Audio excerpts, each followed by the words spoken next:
just before I started this, I literally had like the Master Puppets, fucking in my head, and I was just going, just humming that. And now I start this, and I'm just like humming the A Squad or the A Team, just like the A Team theme song now. Do do do do do do do do do do do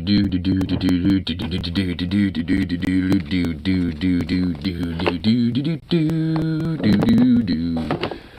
Now just combine them both. Just combine them both into one.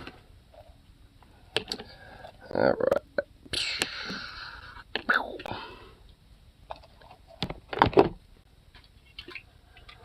All right. Well, I should have seen if I could open these cans the same way I could with the other cans. I mean, I'm assuming I can. Yeah, I think I could because there is a little lip under here. Now that I'm thinking about it, yeah. Now that I'm thinking about it, with that trick that I did last night, I can see why it actually works. Because if you look at the bottom of these cans, there's like a tiny little lip right here, which is perfect for this part, this little tongue to catch onto it. I'm trying to ambush my neighbor and give me a ride to the vape store, but the boy keeps running out before I can say something. I hope this is scary because he keeps coming out every time he does. One,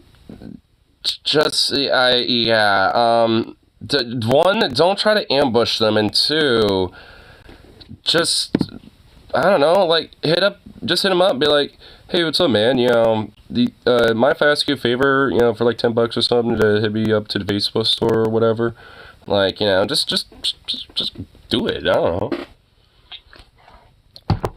At least then, you probably get, like, an ability to have a conversation with them and be like, oh, so, you vape, like, do vape just nicotine or just the juice or anything else, blah, blah. It's gonna offer him a 20. Oh, there you go, yeah, well, I mean, just, next time you're able to stop them or just say, hey, excuse me, or something like that, and just, because if you just say, oh, hey, excuse me, bro, or something like that, I mean, it's not gonna be seen as, like, what the fuck? It's just gonna be like, huh? And be like, wait, what? What's going on? Huh? It's gonna be more of just like a, like, oh, well, I need it for something. Do I have a side quest?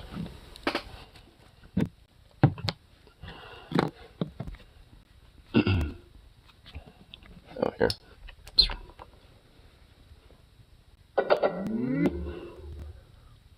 See the Batman short I sent you? No. I don't know if I want to know.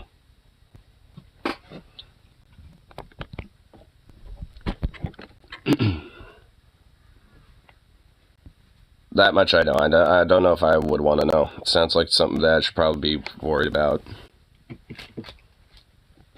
Possibly. It's gonna just take that feeling. This is Batman beating up someone who stole Sprite. Well, like, because, that makes Batman such a moral character. You stole a Sprite. How dare you? And then just beats the fuck out of you. I'm like, holy shit, dude. I mean, that basically is kind of Batman in a nutshell. It's like, you stole some food from a grocery store once, and now we're gonna, like, literally, like, deck your face in. Basically just, like, him in a nutshell. I mean, low-key, it really isn't necessarily, like, the most favorable fucking, like, superhero, honestly. At least to me. I mean, because he's basically a rich billionaire dude, goes on vigilante sprees, trying to stop crime, but crime never actually is solved. I mean, it's like, I wonder who seems to be the, reciprocator of the issue. Could it be the psychopathic, like, a little unstable billionaire guy doing vigilantiness, or could it be, like, something else?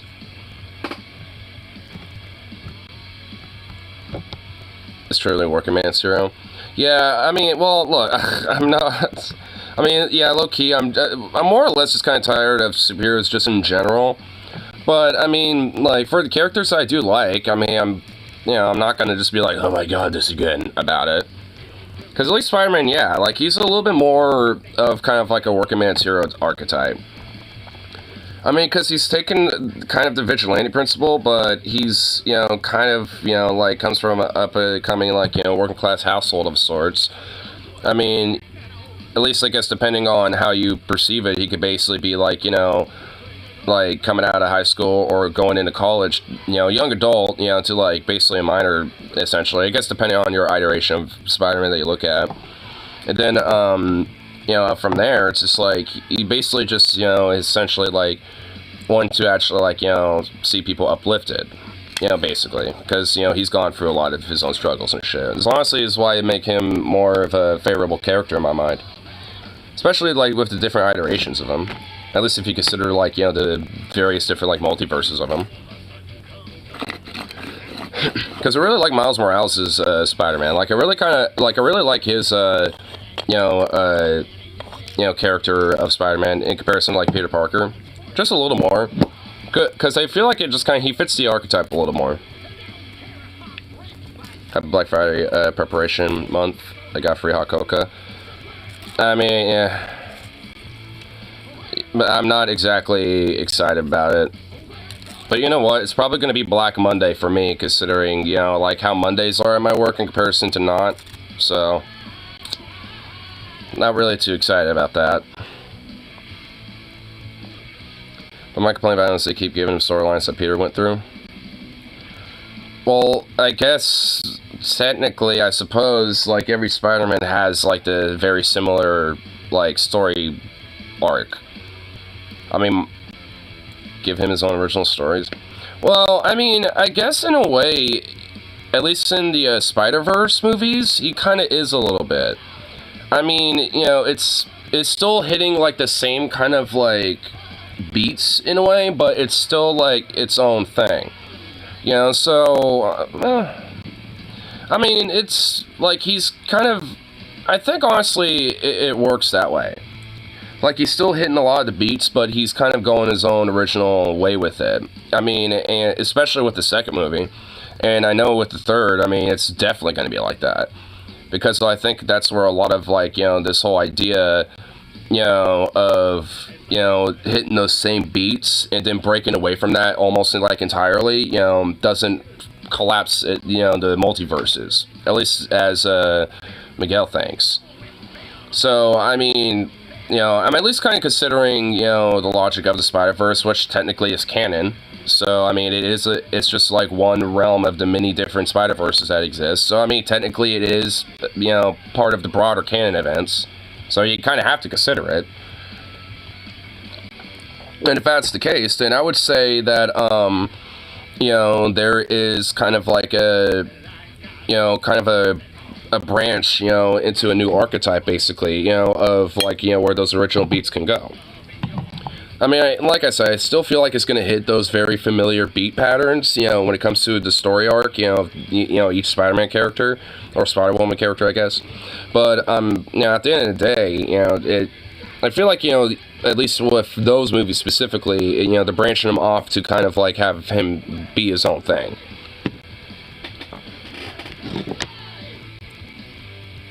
Spider-Man 2 seems to be set that Miles to be the new Spider-Man while Peter retires. It's kind of already like that in a way.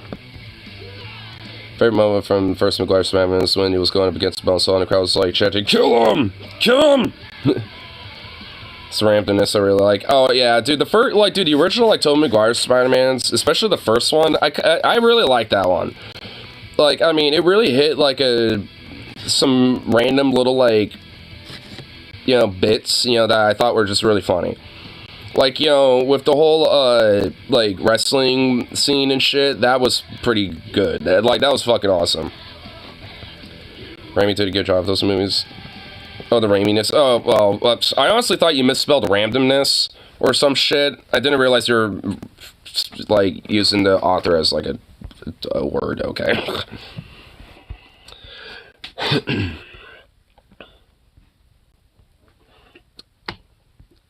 I even have a soft spot for parts of 3. But the third movie? It's like it's almost self-aware, like, it's a comic book movie. Yeah, well, that's why I think, honestly, I like, at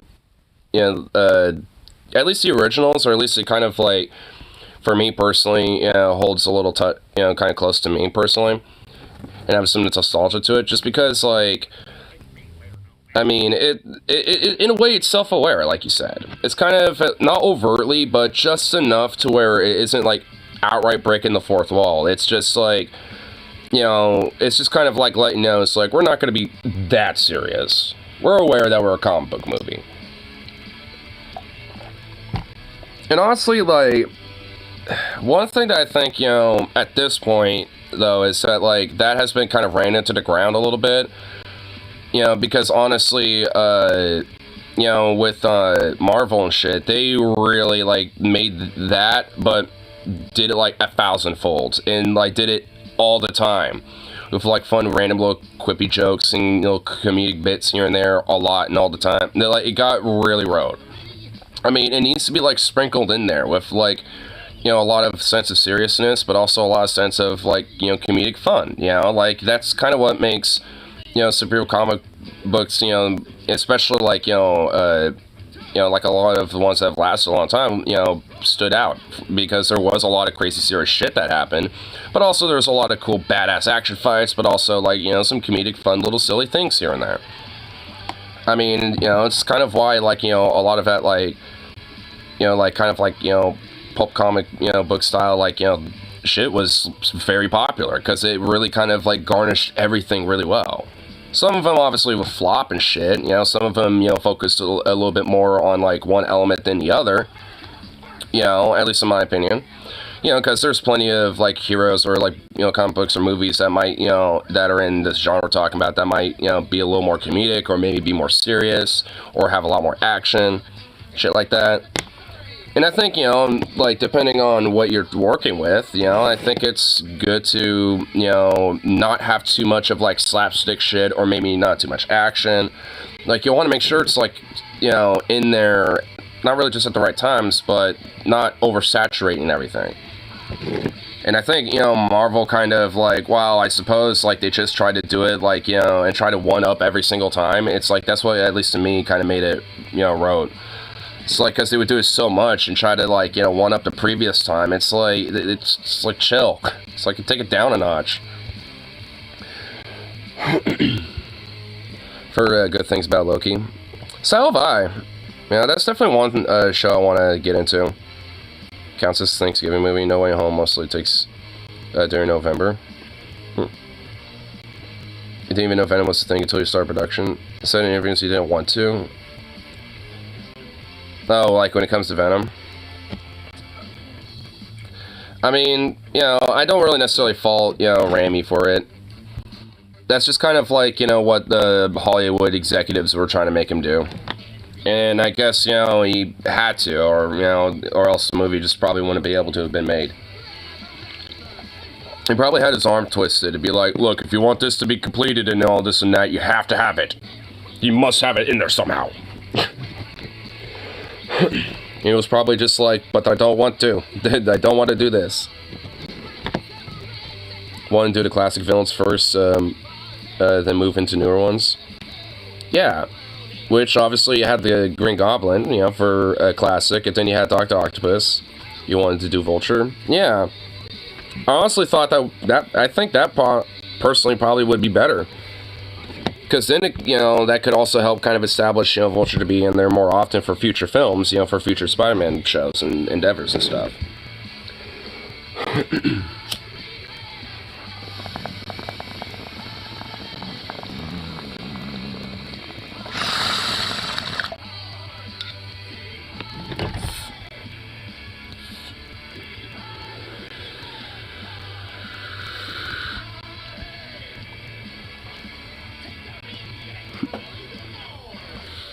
Sleepy little boy.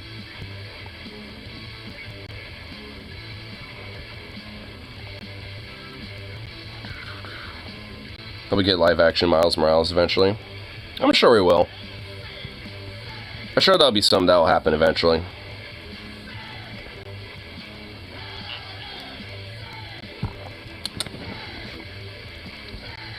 Here. Pull up another little tune and DBZ Evolution leave a bad taste in you. What is he not I don't know if I'm ready for that. Oh shit, for a live action DBZ. I don't know. I don't even know if I am. Like, I'm not, like, as in-depth, with DBZ as you guys, but, yeah, I don't know even if I'm ready for that. I don't even know if I want to, like, have that exposed to us yet. I think they should probably wait, like, another 5 or 10 years. Which might even things out, because if the Avengers go at him, now it'll be a slaughter. Oh, yeah, it probably would. Well, I feel like, honestly, the Spider Society, I feel like a lot of them are probably... Yeah, yeah, I feel like that's honestly the logical way for it to go. At least in my mind. I feel like that's, like, the... Like, at least to me, that's, like, how it would go. Because, yeah, like, if the Avengers straight up show up, then... Which I don't know if they would. Actually, it would be a curveball. Like... Wouldn't that be a law nightmare, though, because Sony owns all the Spider people? No, because from what I understand, like, I mean, like, doesn't Marvel now, like, own the licensing rights as well? Like, isn't it, like, co-ownership or some shit? I don't know how, like, the weird Jingo shit they got going on with all that, but, like, from what I understand, doesn't, like, Marvel, like, at least now, like, own Spider-Man, at least to an extent? I don't know. I mean, I'm just trying to see if I'm right or not. Like the one at Ant-Man Quantumania, he already killed multiple Avengers before being brought down by a literal army. I don't know, some crazy deal to cut. Yeah, I just remember there was, like, some crazy deal that was cut, so they were able... And that's why we have all these Spider movies now. Is because, like, they were able to make the deal, and thus Marvel was able to have rights over Spider-Man, which, if that's the case, then... I guess maybe, but, I mean, considering if they already have them there, then I'm assuming there wouldn't be a problem. At least not that I would think.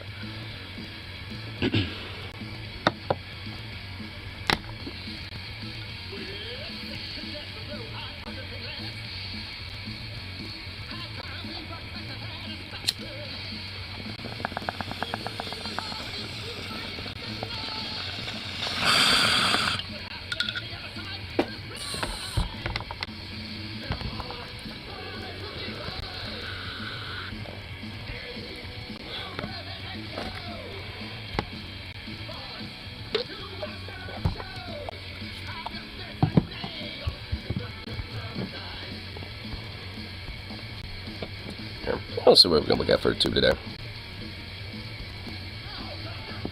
See theories on why Eagle doesn't have any symbiotic Spider people. He doesn't trust anyone with one. Too unpredictable. I mean, that would make sense. I mean, it's like one of those, like, things where, even I would probably understand the unpredictability of it, but, at least for me, I would definitely, still... let them do their thing. Who's his little brother? Yeah, I feel like that would probably paint a, a strong bad taste in his mouth when it comes to all that. Just considering, like, I mean, especially considering how his character is, he's really kind of a cynical, not exactly a very trusting person. Well, in the sense that he doesn't exactly trust people. He's very skeptical and cynical. Like, which I think, really plays a role in how he acts. Ugh.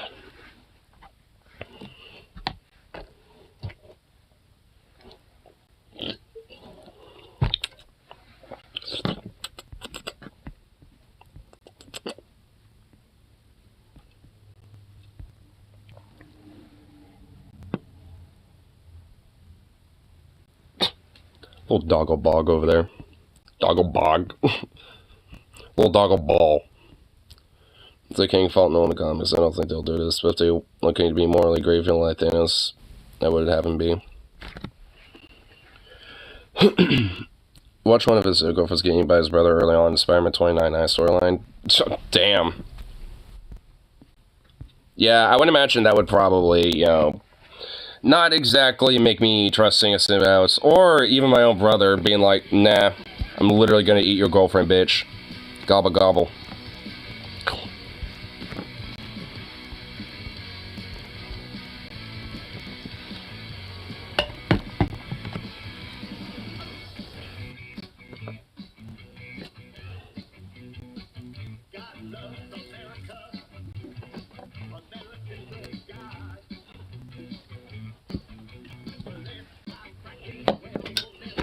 Somebody else in the game have to know symbol on them. Mysterious, you might be a villain in the next game. Oh,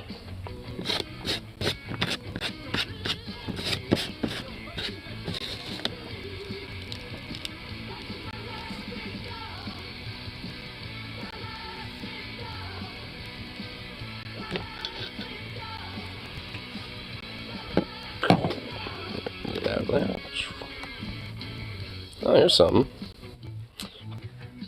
Progressives directly call APAC an extremist organization. Oh, nice. So, yes, there's actually the rare few that actually are, holding firm to their line and not giving a fuck. Nice. Good shit. It actually kind of reminds me, I woke up pretty early this morning. I've been just kind of chilling for most of the day, so far. And, I was checking out, this Vosh video, about, Democrats need to stop, justifying, the war criminality and shit going on. And I made a comment, watching, halfway through the video, and I was like, you know what, I gotta post a comment or something, and maybe some of his, simps or something will, freak out or something, I don't know, I don't care, but I'm gonna post something.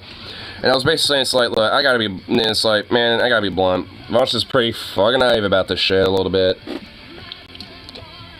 Because when it comes to, the establishment, and this includes the Democrats and Republicans, it includes, every form and element of the establishment as, it currently stands. A part of the maintaining status quo is to be unequivocally supportive of Israel and their, in whatever actions they may take against, Palestinians or their neighboring states, and justify those actions, because of a lot of the moneyed influence and a lot of the influential abilities that, organizations like AIPAC have when it comes to either silencing or lobbying against those type of politicians that might do so. So it's literally just business. It's a part of the game. It's been so for decades and really generations now. And they've been doing this at least at minimal since the 80s, if not longer than that. So the idea that, that it's just, oh, well, if they just stop doing this because, it isn't politically viable and, they're losing a lot of support, it's well, they don't care. They don't give a fuck. They are just betting on the idea that people are just going to be, forgetful in a few months, and then they'll just, lump on their dick over, the next issue that might pop up. That's basically what they care, about. It's about as far as it goes. They don't give a shit. That's why you have politicians like Fetterman, who maybe aren't necessarily owned by AIPAC and lobbied by them, are fearful of them because of the power they do have. And by that logic, they got a lot of fucking influence, and that's just how the game works. That isn't good. It's bad. It's fucked.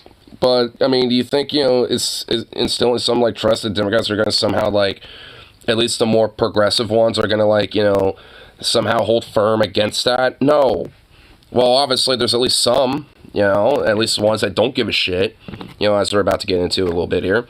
But it's just man, my dude, my guy. It's you're a smart dude. I don't think you're dumb, Vosh. But holy shit, you can't be this naive about it. Seriously. Because I remember in one part of the video, he was saying, oh, AIPAC doesn't have, a lot of influence. They're not as powerful as you think. And it's bitch, what? It's I don't think it's some weird conspiracy or something to say that they have a lot of influence and power, at least when it comes to being a lobbyist organization. It's yeah, they do. There's a reason why even politicians that aren't necessarily lobbied by them are fearful of them, because they can be lobbied against by them, and immensely so. And, basically, look at, what was her name again? Corey, what was it, not, It wasn't Cory Bush. Was it Cory Bush? I forget which one. Like, Nina Turner. It was Nina Turner. Like, I mean, when she was running for Congress, she criticized Israel, and AIPAC lobbied and was one of the main influences of lobbying her out and basically making sure and instilling the fact that she wouldn't be able to win. Like, AIPAC was one of the main PACs that helped ensure that she would not win.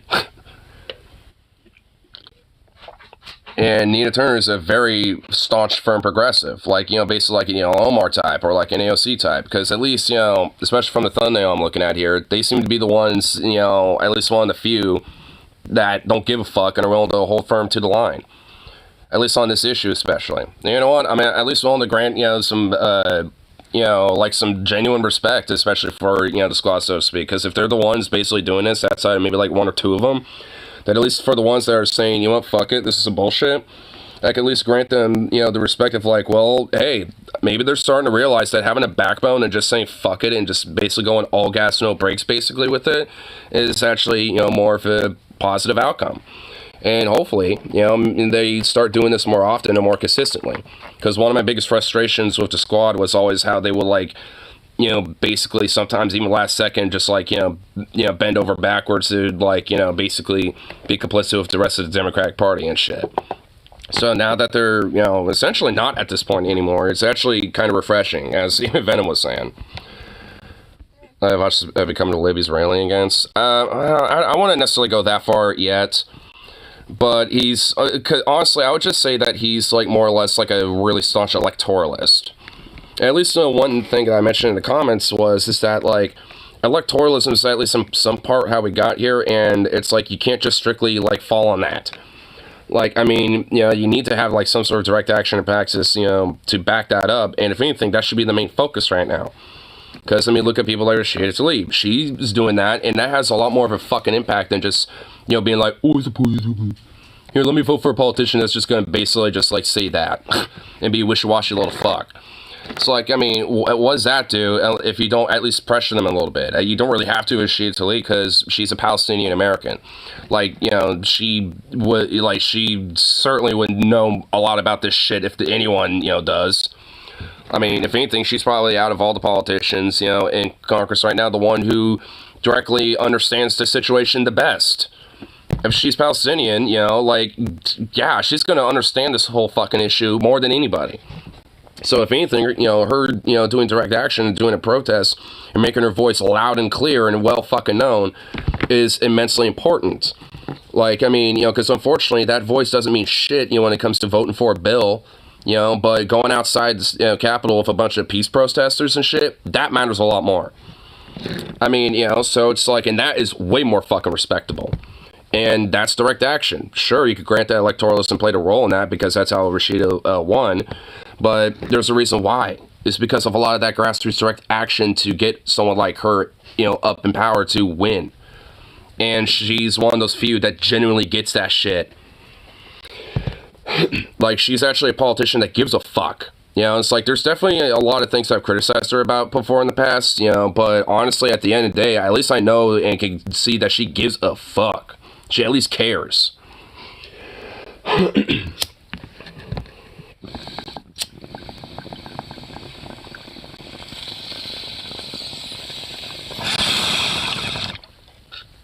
I guess it lets you know who's a real fucking, you know, like, progressive and who isn't. At least when it comes to, like, you know, the broader progressive caucus of the Democrats. Because people like Fetterman, fucking, you know, just spineless. Just fucking little shit libs, basically. People like, you know, Tlaib, AOC, and Omar at this point, at least, you know, say what you want about them. At least you could say that they actually mean what the fuck they mean. And at least, you know, at the end of the day, like it or not, they go by their convictions. And sometimes I don't always like it either, but fuck, at least, you know, they genuinely believe what they mean and what they are actually trying to push. For you, and do you think there should be one for the United States government, at which the U.S. would say, let's hold off for a second in terms of civilian casualties? Is there a point at which you would start to... Was that Lindsey Graham? You just heard Republican Senator Lindsey Graham answer the question that many of us have asked. How many innocent civilians have to die until you call for a ceasefire? And the answer is as many as it takes. 1,000, 2,000, 10,000, 100,000. The number doesn't matter. We're unequivocally standing with Israel no matter what. They can bomb refugees. Which is this, that right there is basically the normal, establishment line. Like, as much as it takes, to ensure the establishment of the Israeli theocratic state. Which, I mean, that's pretty much like the carte blanche, establishment, like status quo position right there. Administer collective punishment, use white phosphorus. It doesn't matter how many innocents die, we are going to stand with Israel. Speaking of which, it sounds like I have like fucking Israel jets flying above me. Probably just bad taste. They are actually little fucking jets, though. They're like, because I live near a National Guard air base, which is also just the airport. It's connected to each other. So I hear these fucking jets like almost every other goddamn day.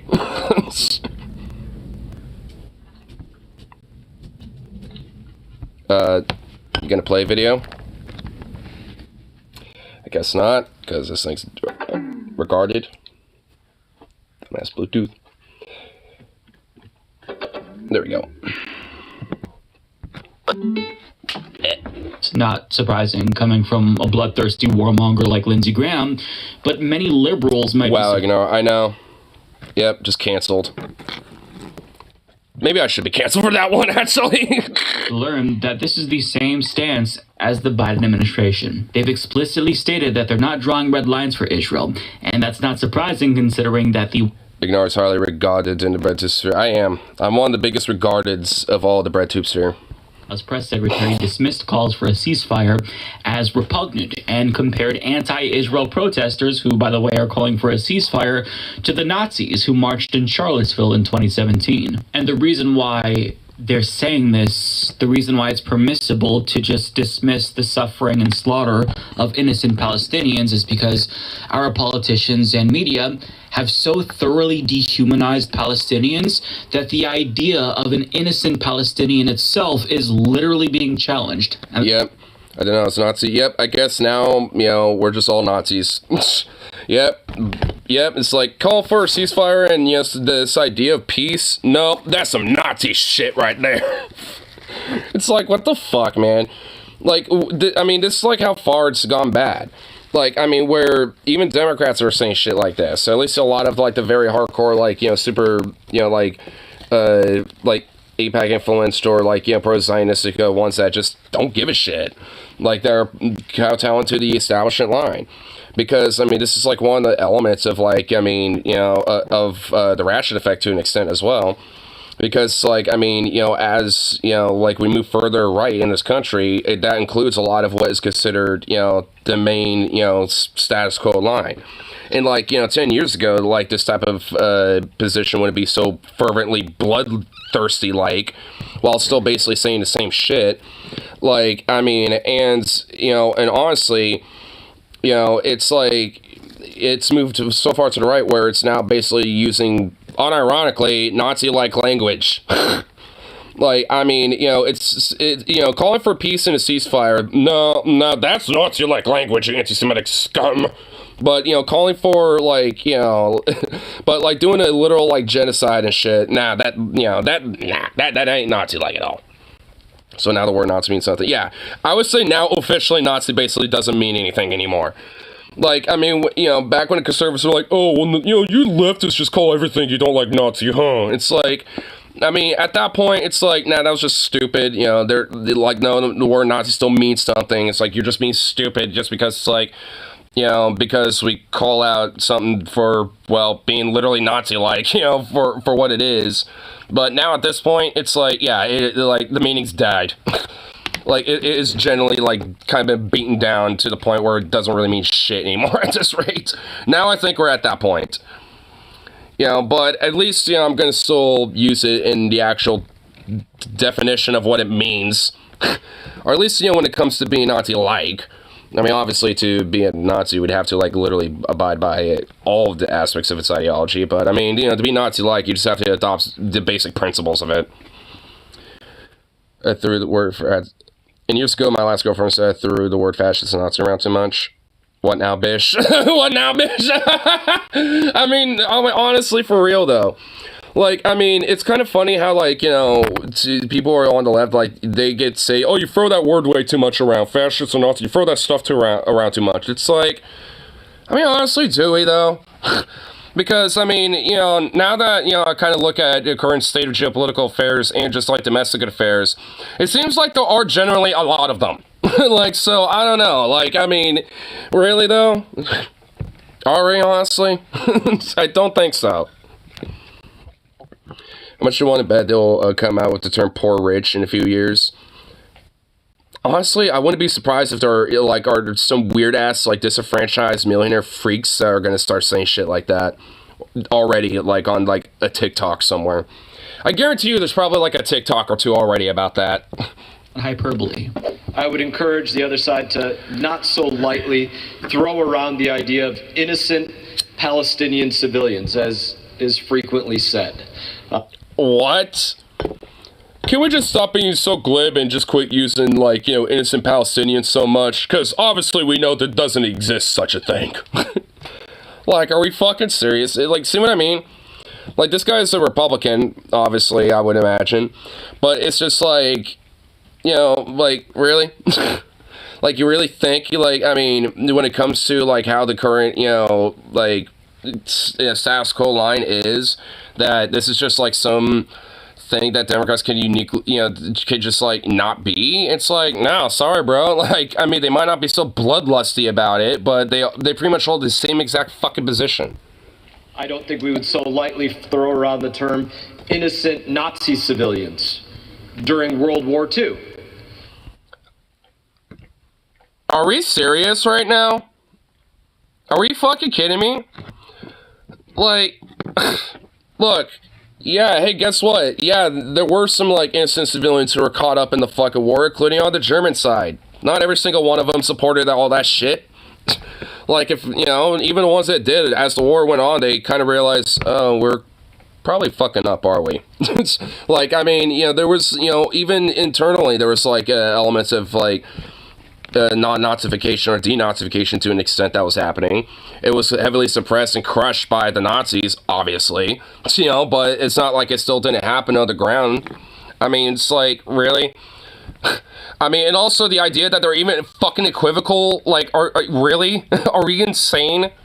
And 50% of the people in Gaza are children, but we have to be really careful with our language here so as to not humanize the Palestinians, because we don't want to give Americans the impression that Palestinians are innocent in the middle of Israel's genocide. Otherwise, the public might start to question whether or not it's ethical for us to support them being wiped off the map or being leveled like a parking lot, as one politician put it. I don't even want to call it the Palestinian flag, because they're not a state, they're a territory that's about to probably get eviscerated and go away here shortly, as we're going to turn that into a parking lot. Despicable.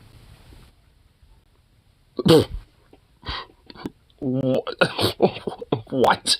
But completely on brand for Republicans. I mean, they don't care about Americans being slaughtered endlessly in countless mass shootings, so of course they're not going to care about innocent civilians in Gaza being massacred as well.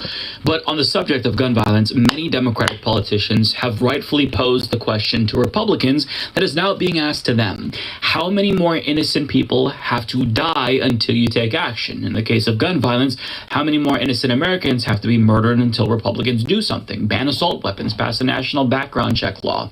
And we've never gotten a direct answer to that question, but years of inaction has essentially told us everything that we need to know. And when Democratic politicians hammer Republicans for their complicity in gun violence, they're quick to call out the role played by the NRA. And they're correct to point that out. The NRA spends millions of dollars every single election cycle, almost exclusively on Republicans, to buy their complicity. And it works. As Democratic Congressman Richie Torres puts it, no amount of mass murder against children is enough for the Republican Party to let go of the iron grip the NRA has on them. Sickening. And he even courageously called for the abolition of the NRA entirely. And what he's saying here makes sense, because when human life is at stake, how can you justify taking money from an organization that is effectively paying you to be complicit in the deaths of innocent people?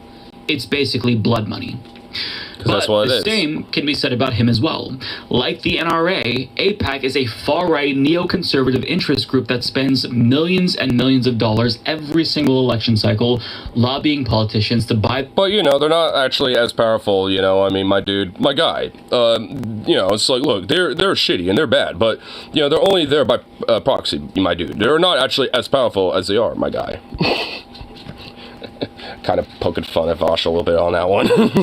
Complicity in Israel's oppression of the Palestinian people in West Bank and Gaza. But unlike the NRA, AIPAC actually gives to both Republicans and Democrats, though both organizations spend close to the same amount lobbying each year, give or take.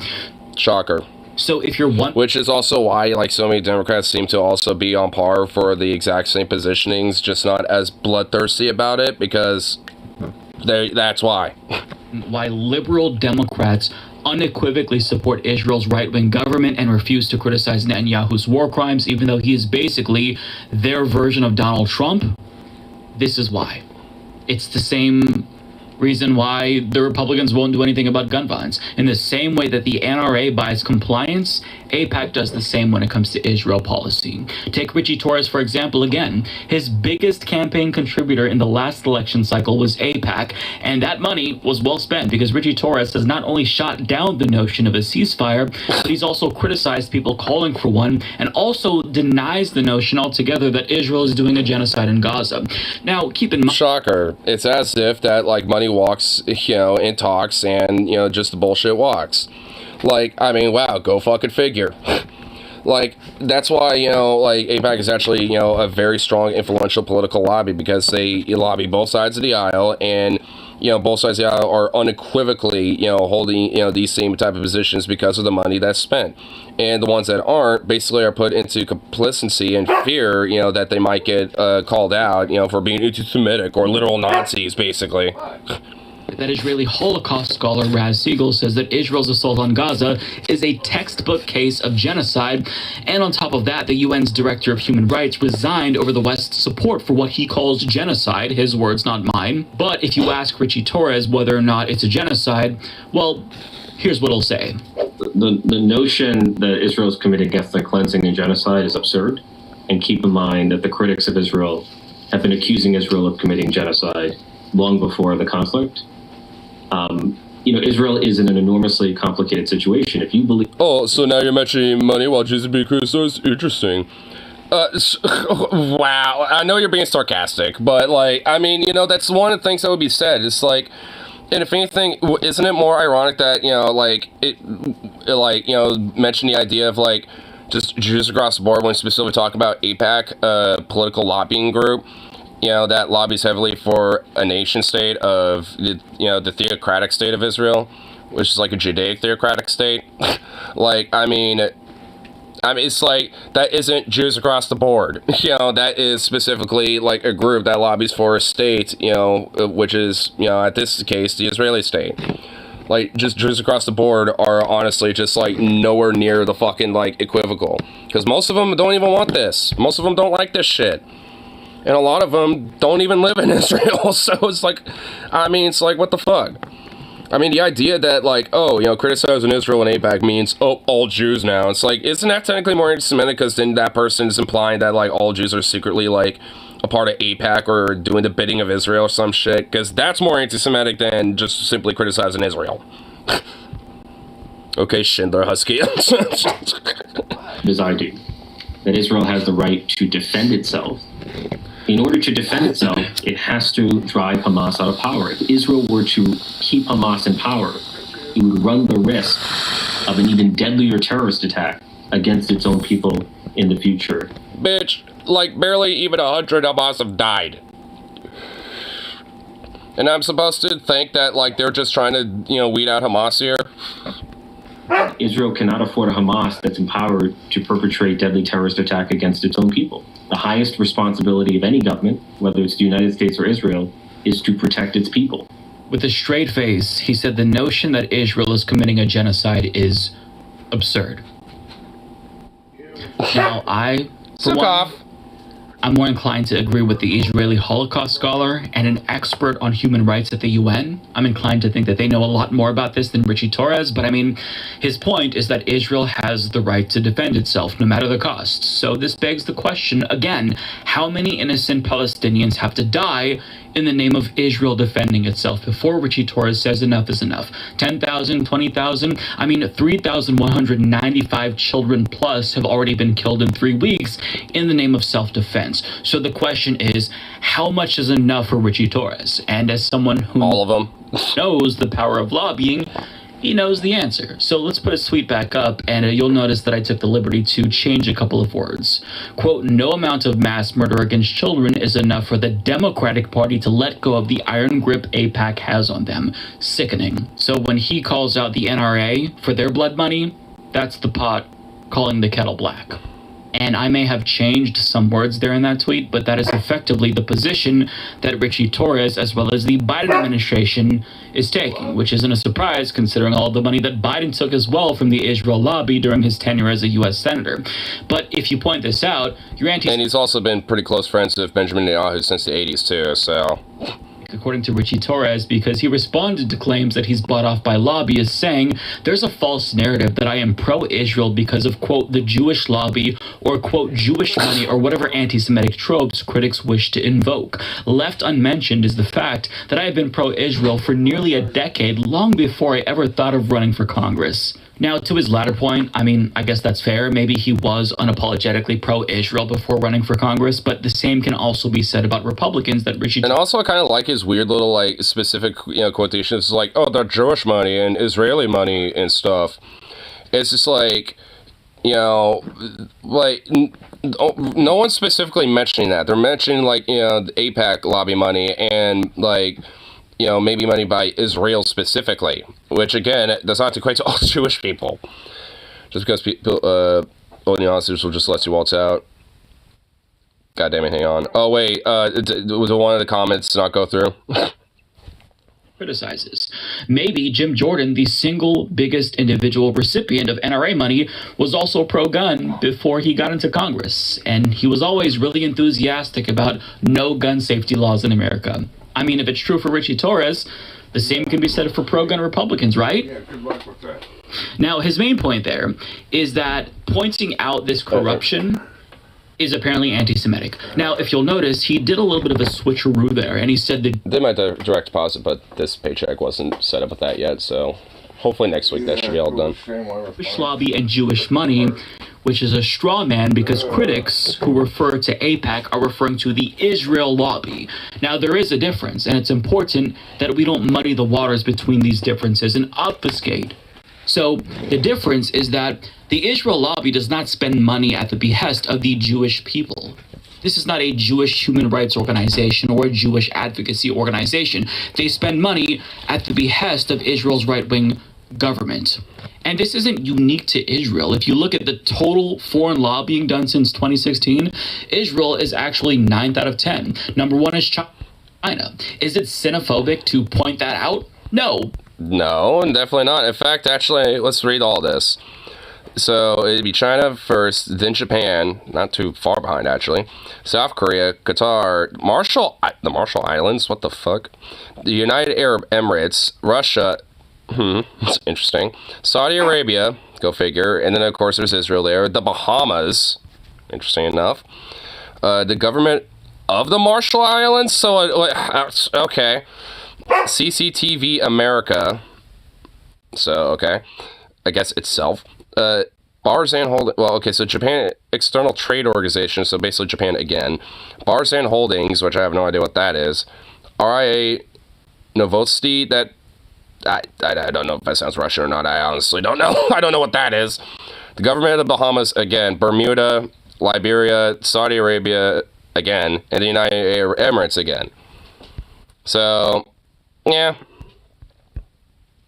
So everyone knows that China is lobbying when it comes to business and trade. Saudi Arabia spends more than Israel. So when we point out that it's wrong to sell them weapons because we know that they're going to use them on innocent Yemenis, is it Islamophobic to point that out? No, because Saudi Arabia represents the Saudi Arabian government when they lobby, not Muslim people. Similarly, Is this like fucking basically literally like some sort of like, you know, pamphlet of just like, here's the weapons and how much they are and what they do?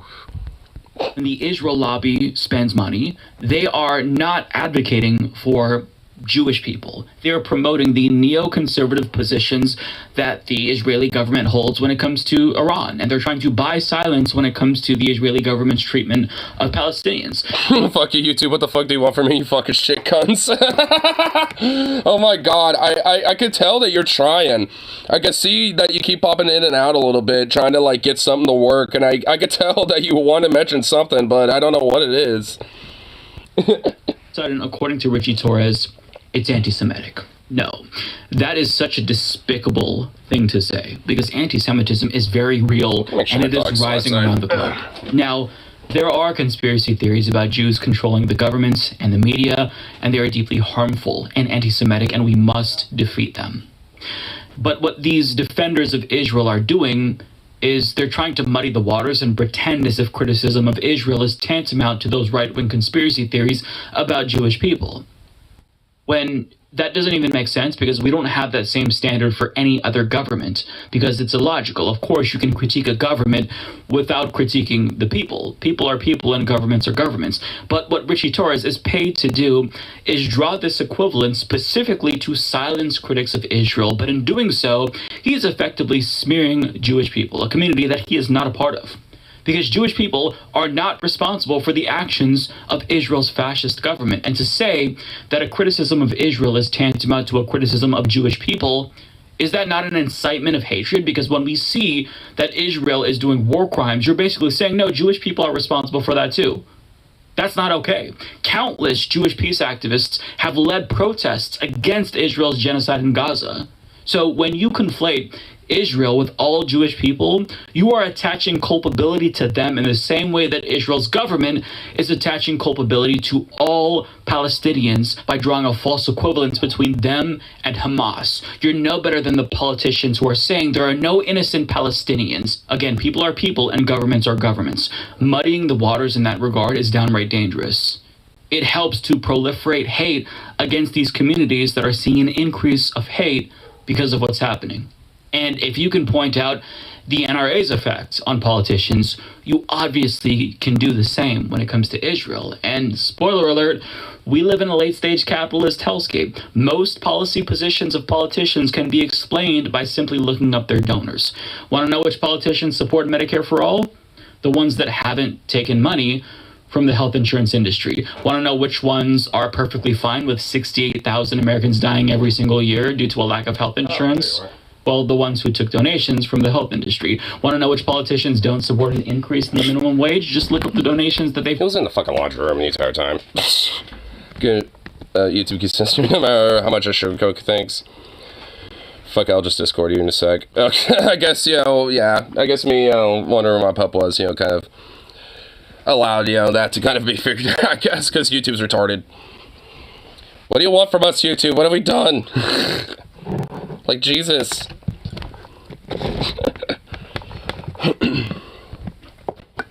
From large multinational corporations who disproportionately employ minimum wage workers, so on, so forth. This is the way that our government functions. And calling that out is important. It's honest. It's not anti-Semitic. But those who say that it is anti-Semitic are playing a very dangerous game here, and they're inciting hatred against people who have nothing to do with the actions of the Israeli government.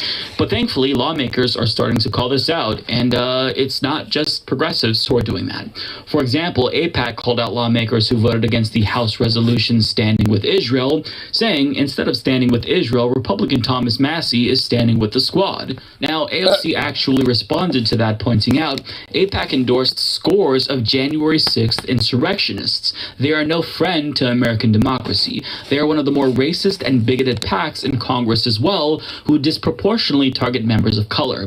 They are an extremist organization that destabilizes U.S. democracy. Now, Cori Bush chimed... Damn. That's actually pretty based. and saying AIPAC's dark money grift and anti-democracy propping up of insurrectionists are attempts to undermine the will of the people. They spread lies, distort truth, and spend millions of dollars targeting black and brown elected officials working to end hate and injustice. Now, Ilhan Omar also jumped in, adding, AIPAC literally ran ads with my face next to Hamas rockets, resulting in a string of threats against my life. Jesus Christ, are you fucking kidding me? I didn't realize that they were that bad about it. Oh my god, that is just like unequivocally racist and bigoted as fuck, dude. Like, what the fuck? It's like, yeah, let's make a, targeted campaign out against, Hamas, and then, that Ilhan Omar, and then, just have her face next to a bunch of their rockets or something. Like, oh my fucking god, dude. Jesus Christ, the actual fucking lunacy of that, dude. Democratic leadership called them out. They refused to apologize and kept the ads up. What they are doing is insulting and Islamophobic. You cannot claim to be progressive while launching a super PAC that exclusively targets progressives and supports Republicans in the general. Now, to my surprise, a Democrat who wasn't even called out by AIPAC jumped in. Mark Pocan, who echoed what AOC said, saying, "Gotta admit, this sums up how many feel about what AIPAC really is about. Insurrectionists, WTF, no friend of democracy." Now, AIPAC responded to him by calling him a hypocrite and accusing him of singling them out, but he hit back, saying, what AIPAC doesn't tell you is they raise money from big Republican donors and spend it in Democratic primaries against Democrats. It's a cynical, undemocratic strategy, and since they clearly don't care about dead kids, it's all about backing a conservative Netanyahu position. Now, Damn, dude, like, honestly, for the few politicians calling this out, they are hitting it hard. This is actually kind of based, from a lot of them. Here's what you're trying to say. I was trying to say Israel civilians can also be like bank robbery to the police, being like, well, we gave the hostages an hour to leave because we all know that whole, we'll just let you walk out. Just so we can get the robbers, which seems like something the police would do, actually. Yeah, I mean, honestly, yeah, pretty much. Was that so hard, YouTube, to just, like, let that be a comment? Or is that just, like, too mean? Or, like, too, like, bad? Yeah. Pocan's point, saying... We must have, like, rainbows and, unicorns, for our comments, basically. We cannot have anything bad or negative. It's time for us to recognize how toxic of a presence AIPAC has been in our political system. They actively boost candidates who try to overthrow the U.S. election and run smear campaigns on members of Congress who stand up for human rights. Enough. Now, on top of that, Justice Democrats chimed in, pointing out AIPAC endorsed 100... I forgot these guys existed, honestly. 9 Republican members of Congress that voted to... But I can still say shit cunts. I know. overturn Joe Biden's election, including the current speaker, Mike Johnson. But it gets even better because Thomas Massie, the original target of AIPAC's tweet, a Republican, by the way, he also jumped in, saying, AIPAC always gets mad when I put America first. I won't be voting for their $14 billion shakedown of American taxpayers either. You know what? Broken clock right twice a day. True. You know what? Yeah, base.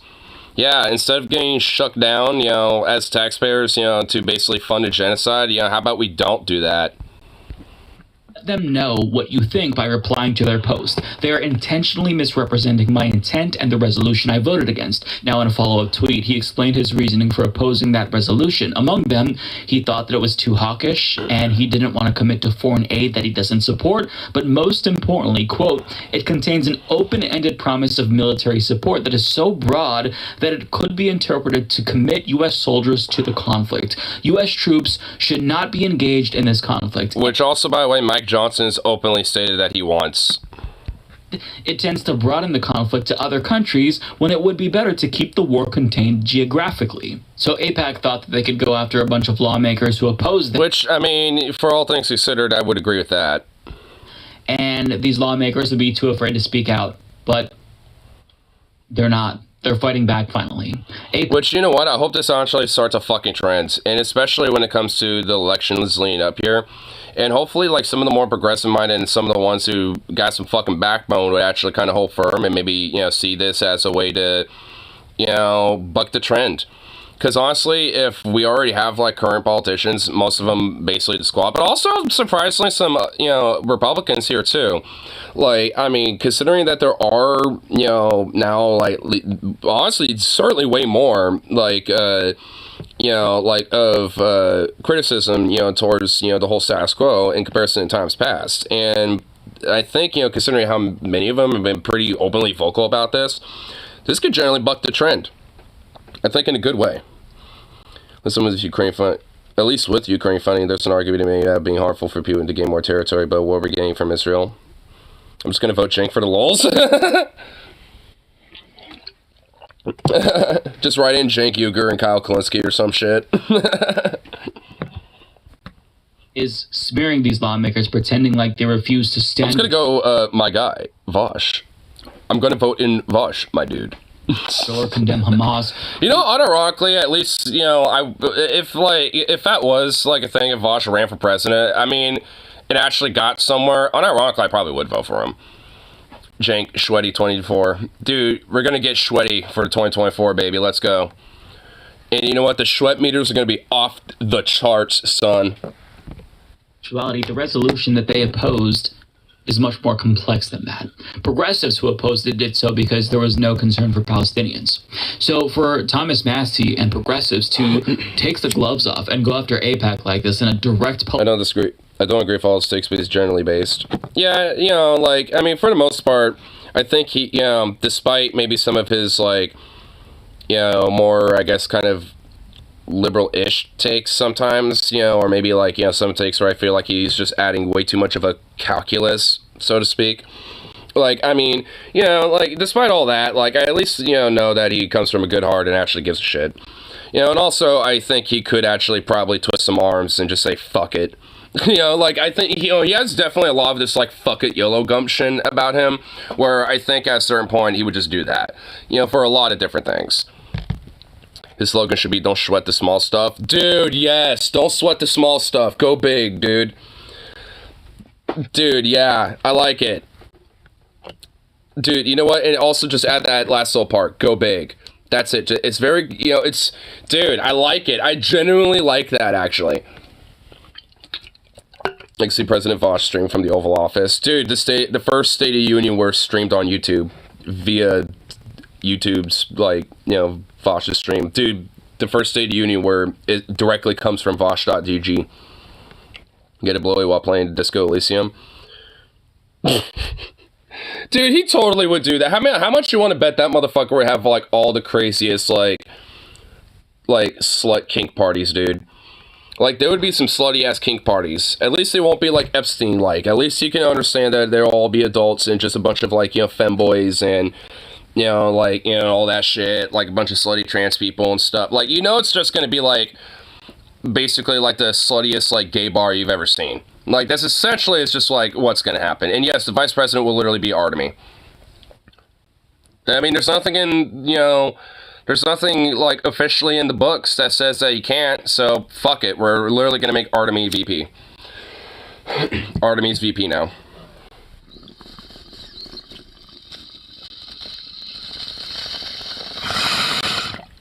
But I'm down. Artemy, his cat. His big orange cat. He'd be more popular. Dude, of course. Dude, he would be the most popular VP to be known to man. He'd be the most based administration, my guy. Right? That is huge. It almost feels like a paradigm. Oh, I just realized in those crazy, sexy kink orgy parties, being the sluttiest gay bar, it's going to be the sluttiest world gay bar, because there's at least going to be 1 or 2 horses in there as well. Because, Vosh is, we know how Vosh is. It's because this is something that politicians avoid because it could be the end of their careers. And what AOC and... Vosh gets JFK'd in President Artemy. Plot twist, Artemy is who set up the hit. These politicians are doing here is important because it forces Democrats to take AIPAC money to explain why they're aligned with a far-right organization that contributes to Republicans. And that framing matters because Democratic Party voters might not know that AIPAC is bad because it's lobbying specifically at the behest of Israel's ultra-nationalist Trumpian government. But if they end up finding out that Democrats... I'd argue it's honestly more Hitlerian than Trumpian, but that's just me. money from an organization that also supports insurrectionist Republicans, I mean, that could change their perception of this organization, as well as Democrats that take money from this organization. Now, before you send flowers to Thomas Massie and Mark Pocan, you should probably know that Pocan also does not support a ceasefire despite his denunciation of AIPAC. And Thomas Massie is basically the inverse of Richie Torres when it comes to the NRA, albeit... Is there supposed to be something here? A lesser extent. He only admits to taking $2,000 from the NRA, but it's a little bit disingenuous to say that because, as Becky Whitehill points out, Citizens United has made it so organizations can give indirectly to politicians through super PACs. So if you look up his donations... I kind of feel like there was supposed to be something there.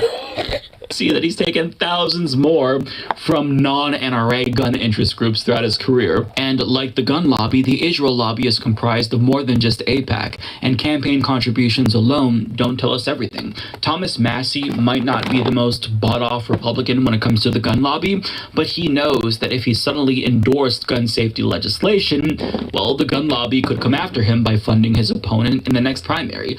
And knowing this is a possibility... Which is why, honestly, even for the politicians that aren't bought and owned by very influential lobbyist groups, that's why they tend to basically, bend the knee. Because in a lot of cases, they basically are fearful that they'll get primaried and voted out by, the group that, or by a politician or candidate that is going to be heavily lobbied by that group. Because that, those lobbying groups will basically do utterless, utter cutthroat smear campaigns to discredit them. So that's the main reason why a lot of politicians, people like Fetterman and a lot of these Republicans that might not be bought and owned by the RA but are complicit with it, and when it comes to situations like Israel, like I said, with Fetterman and a lot of other politicians that might not necessarily be bought and owned, they are complicit because they're fearful of essentially of the idea of being voted out, essentially, okay, I guess I can't snap, but like that. Just pretty much, on the just opposites that, they happen to just criticize even a little bit of the whole situation and, try to rock the boat when it comes to the status quo line, which in a way makes them just very heavily complicit in it. Is a profound impact on politicians. Take John Fetterman, for example. As The Intercept reports, quote, during his primary race against Representative Connor Lamb, as The Intercept previously reported, Fetterman allowed the Democratic Majority for Israel, another pro-Israel interest group, to guide his platform on Israel and Palestine. DMFI had spent the campaign season dropping millions of dollars in opposition to progressive Democrats critical of U.S. support for Israel, and Fetterman succeeded in avoiding their ire. And in order to avoid DMFI and AIPAC bankrolling his opponent during that primary, he had to make it crystal clear that he would support U.S. aid to Israel without any additional conditions. Now, what happens if you don't toe the line of the Israel lobby or you refuse to play ball with them? Well, they could crush you. As Common Dreams explains, AIPAC in recent U.S. elections has spent millions of dollars to defeat progressive candidates such as Representative Summer Lee and former Ohio State Senator Nina Turner, both supporters of Palestinian human rights, as well as pro-democracy reforms in the U.S., with mixed success. And the success was mixed there because Summer Lee ended up winning despite all the money from the Israel lobby spent against her. But Nina Turner, however, ended up losing. Now, at one point, there was a poll that showed that Nina Turner had a 35-point lead over her opponent. And her opponent, Chantel... Well, this is what I was talking about from earlier, because Nina Turner, unlike Chantel Brown, was a lot more vocal about being supportive of Israel, and due to, even though being in the lead at one point, basically got utterly destroyed because of, the heavily major influenced lobbying that happened with Chantel Brown on the graces of AIPAC, basically. And essentially just, steamrolled her over. That's essentially is what happened. Knew that if she was going to win, she needed more money fast. So what did she do? Well, as The Intercept explains, she low-key pleaded with super PACs to throw her a life vest. In particular, she conspicuously shared quotes on her website about how she was very pro-Israel, and this was a shameless attempt to solicit contributions from the Israel lobby, but guess what? It worked. She got the money, and she won. Now, the same thing could happen to Cori Bush. In fact, it's happening right now before our very eyes, because as the Washington Post explains, St. Louis County Prosecutor Wesley Bell announced this week he was dropping his months-long bid to unseat one of the country's most outspoken Republican senators, Josh Hawley, to launch a primary campaign to oust fellow Democrat Representative Cori Bush. So instead of running against a Republican to, try to beat them and make, the area more democratic in nature, in a sense, in the party, it's like, nah, I'm going to run against a Democrat, and basically sabotage ourselves and fuck ourselves over, basically, by trying to primary her out because she happens to not be pro-Israel, because, she's not bought, or at least, kowtowing to the fucking lobbying group. Which doesn't show how much complicity, the Democrats have in this, because they allowed this to happen. They're okay with this being a thing. Wow, I know, this is literally what, this is what I mean when it's just business. Because this is just business to these motherfuckers. If you, go against what the, general state of affairs of business is when it comes to, especially geopolitical affairs, and in this context, when it comes to Israel, then then there's going to be a lot of investment to shut you up. It's, and this is this is one tactic of how they do it. And hopefully this little stupid shit bag doesn't win. This piece of fuck, definitely ain't got my respect. Asked to explain his switch, Bell pointed to Bush's criticism of Israel. Now, as Twitter user Sean points out here, this line of attack against Bush is his opening pitch to AIPAC and DMFI. And he's correct about that. Yep. I mean, why try to defeat an insurrectionist Republican when it's easier to raise thousands of dollars automatically by pledging your undying loyalty to Israel? See, him declaring loyalty to Israel... Which, funny enough, he could have just done that and still run against a Republican and probably would have won anyway. Because, honestly, you could, the thing is, at least in a more pragmatic sense, if you want to try to, be more big tent party-wise and stuff when it comes to the Democratic Party, that would make more sense. But because, shutting somebody up about criticizing Israel matters way fucking more, and that Republican probably is just, as on board about the whole, pro-Israel shit just as much as, he is. To him, it's well, better have this one who's critical, of the whole situation, better try to get this person out so they can shut up. Isn't going to matter in the Senate race against Josh Hawley, because Josh Hawley also pledged his undying loyalty to Israel. But where it could really make a difference is against the progressive deemed the enemy of AIPAC, Cori Bush. That money could be make or break. Cori Bush is in legitimate danger here. So this is what we're up against. This is why Democrats and Republicans have no red line when it comes to Israel's war crimes in Gaza. Now, you can also blame ignorance and cowardice. I think this is the case for some people. Honestly, maybe somebody should send this video to Vosh at some point. Which, I don't know why he's streaming so fucking early, because if he's going to be on DFF later, then it's he's doing a double whammy. He's on a double shift today. Like Elizabeth Warren and Bernie Sanders, but for the most part, I think... I basically woke up earlier this morning being wait, you streaming at 11? What the fuck? I was saying, then he was, and I was like, oh, okay. Politicians who towed the line... Well, he's right, still is. Because they were paid to do so by the Israeli lobby. Palestinians just don't have comparable lobbying power. They're just going to be on DFF? Yeah. Well, wait.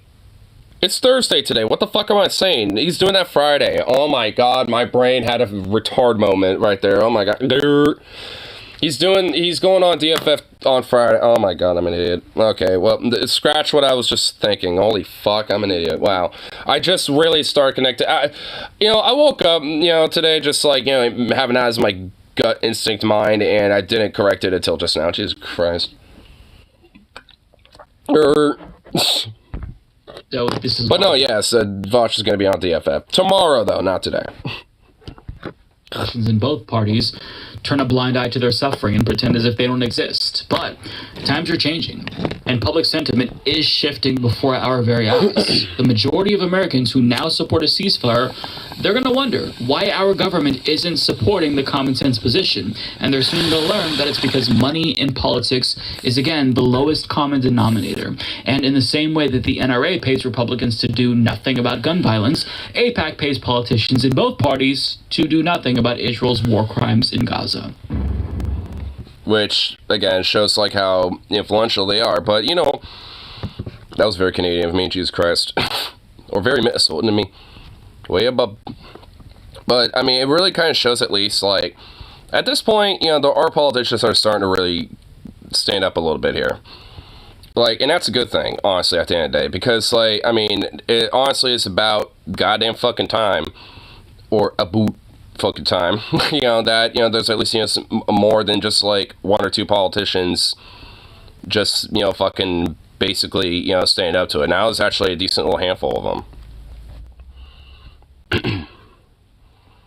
But here, let's see what little other fun things. Oh shit, there's a new Walter Matheson video. Disrupting a book ban? Oh hell yeah, dude. Trolling moms for literally doing a book ban. Oh my god. Okay, well, this is probably going to be just infuriating, but at least it'll be funny when Walter Matheson walks up. Please tell me that this is not one of them, by the way. Board members who refer to teachers as groomers and indoctrinators on Facebook and personal blogs and radio interviews. The motion is to remove Okay, it does sound like it. Good. the person being a wallflower from all district libraries. This book is filled with incest, torture porn, socialism, and rape. Really? Wake up! Well, there was Walter Matheson.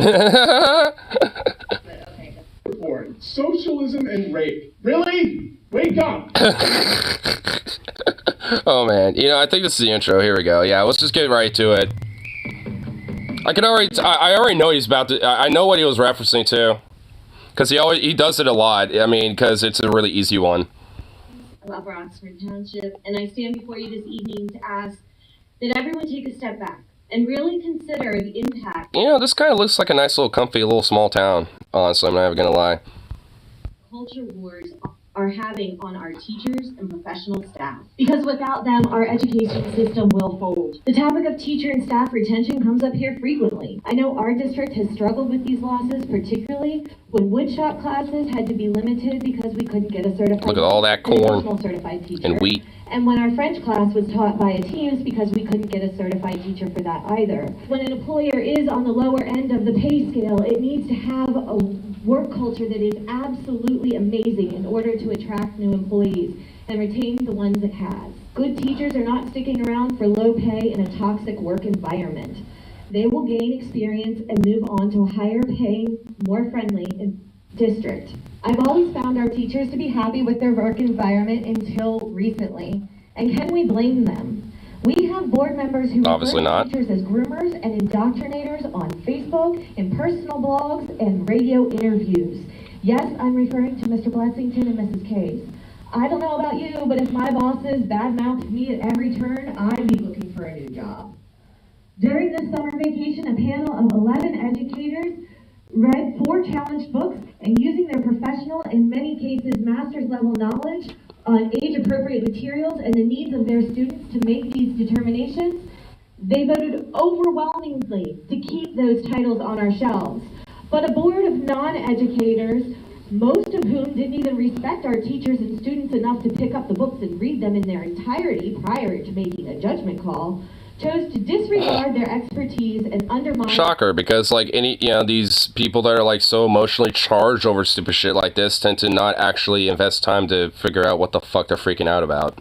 Professional opinions in favor of protecting their personal world views. The board not only disrespected their expertise, but they wasted... That's, like, the most, like, cowboy-looking fucking local cop I have ever seen. Oh my god, dude. How long has that guy been on the force, bro? Dude, that guy's probably been there since, like, literally 1976, dude. How much do you want to bet he literally joined the force in 76 and has literally been there ever since? Oh my god. Holy shit, look at that old man of a cop. Oh my fucking god. Personal world views. The board not only disrespected their expertise, but they wasted their hard-earned summer mental break. In that case, if the yeses are more than the nos, we move on to the next item where the motion is to remove the person being a wallflower from all district libraries. A motion yes to that removes the book entirely from our school district libraries. No leaves it in. Motion to move the perks of being a wallflower to... I mean, I don't even know what book that is, but I imagine it's pretty benign. Section in all district yes to that keeps it out of the circulation of the students. This motion is to remove the person being wallflower by this Stephen, I can't pronounce his last name, from all district libraries and all. Yeah, I'm not even gonna bother. I just can't even pronounce your last name. Whatever. Fuck! Oh my good lord. Yes to remove it all is the end of this discussion. No moves on to our next bullet point. All right. Mr. Cooney. Ms. Dean. Yes. Mr. Blessington.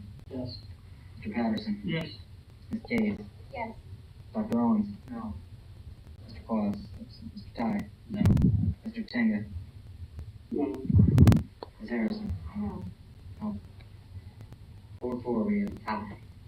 So, in the event of a tie, this motion fails. And then what do? We don't go on to the next one because this motion fails. Yeah, so now we're in a... Oh my god, this is like the most just like... Oh my lord. no man's land. What we're supposed to do with this book.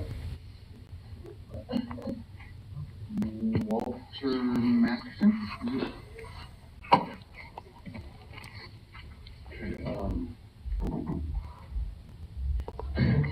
We're here today to discuss which books are indoctrinating and sexualizing our children. There are books in this library that teach kids to deface private property, like Harold and the Purple Crayon. Another book is Giraffes Can't Dance. Now ask yourself, is it true that giraffes can't dance? Or are giraffes a dog whistle for white guys? The other day, I caught my son reading a book that was basically pornography. You know where he got it? This school's library. This book is filled with pornography. It advocates for the destruction of the nuclear family. Let me read you some passages, and you tell me if this is a book you want your children to read. He shall lie all night between my... Oh shit. Oh wow, he actually... Okay, you know what? I want to... Since he actually has it, I was going to be like, you know, it has it out. You know what? Fuck it. Fuck. In here, it might literally just be called Solomon, but I don't know. Let's find out. I mean, we got some time to kill, so fuck it. Let's check it out. Contents. All right. Wait, yeah. It's. Oh wait, no, it's actually called Solomon. Okay, so it's in the old. It's the old testimonies, the old testicles. Yeah, I just called it that. What are you gonna do about it? Where in the? Oh, well, I skipped it a little bit. Okay, it's it's first chapter, right? Yeah, first chapter, verse 13. Okay. Oh shit. Yeah, there's some, okay, you know what? Is that the Bible? Yes, it is. Yes. So here, you know what? Let's read, back just a little bit. It says verse 13, but let's go to verse, let's go to verse 8. So, King Solomon, if you don't know, oh, most beautiful woman in all the world, follow the trail of my flock to the shepherd's tents, and there feed your sheep and their lambs. What a lovely filly you are, my love. Okay, that's... Wow, what... Man, those pickup lines were bangers back in the day, bro. How lovely your cheeks are with your hair falling down upon them. How stately your neck with that long string of jewels. Shall we make you golden earrings and silver beads? The girl. The king lies on his bed, enchanted by the fragrance of my perfume. My beloved one is a sachet of myrrh flying between my breasts. Oh boy, getting a little spicy in here. King Solomon, my beloved is a banquet of flowers in the gardens of Engedi. How beautiful you are, my love, how beautiful. Your eyes are soft as doves. What a lovely, pleasant thing you are lying upon the grass, shaded by cedar trees and firs. The girl, I'm Rose of Sharon, the lily of the valley. Yes, a lily of, among thorns is so my beloved compared to any other girls. It's basically just this dude trying to seduce a bitch. It's King Solomon literally just trying to seduce a bitch, basically. And fuck her. Like, I mean, that's basically it's what's going on. And she's just like, ooh. And she's just like, oh, Solomon. Like, she's basically just, oh my god. It's literally just her, like, yeah, it's them ready to fuck, bro. That's basically what's going on. Oh my lord. That's what's happening. It's them flirting with each other. His left hand under my head, and his right doth embrace me. Thy young breasts are like two young roes that are twins, which feed among the lilies. So he's reading a different version of the same verses that we were just reading.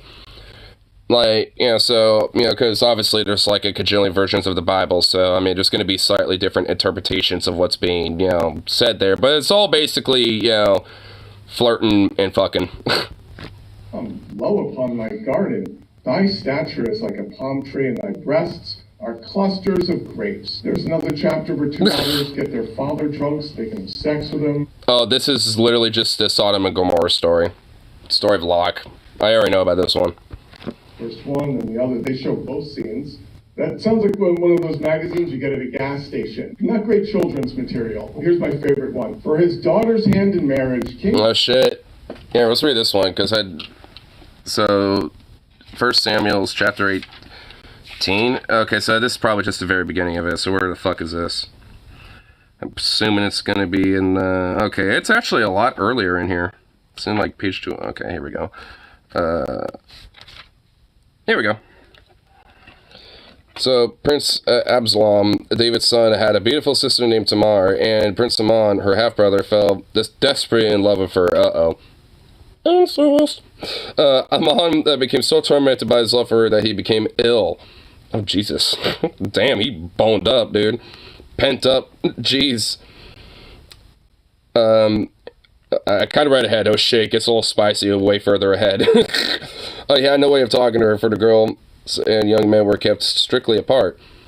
But Amon had a very crafty friend, his cousin Jonadab, the son of David's brother Shimeah. One day, Jonadab said to Amon, oh my god, these fucking names. What's the trouble? Why should the son of a king look so haggard morning after morning?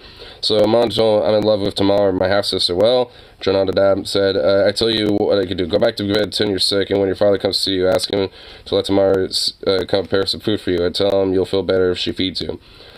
Oh my god. Dude, so this is like incest rape.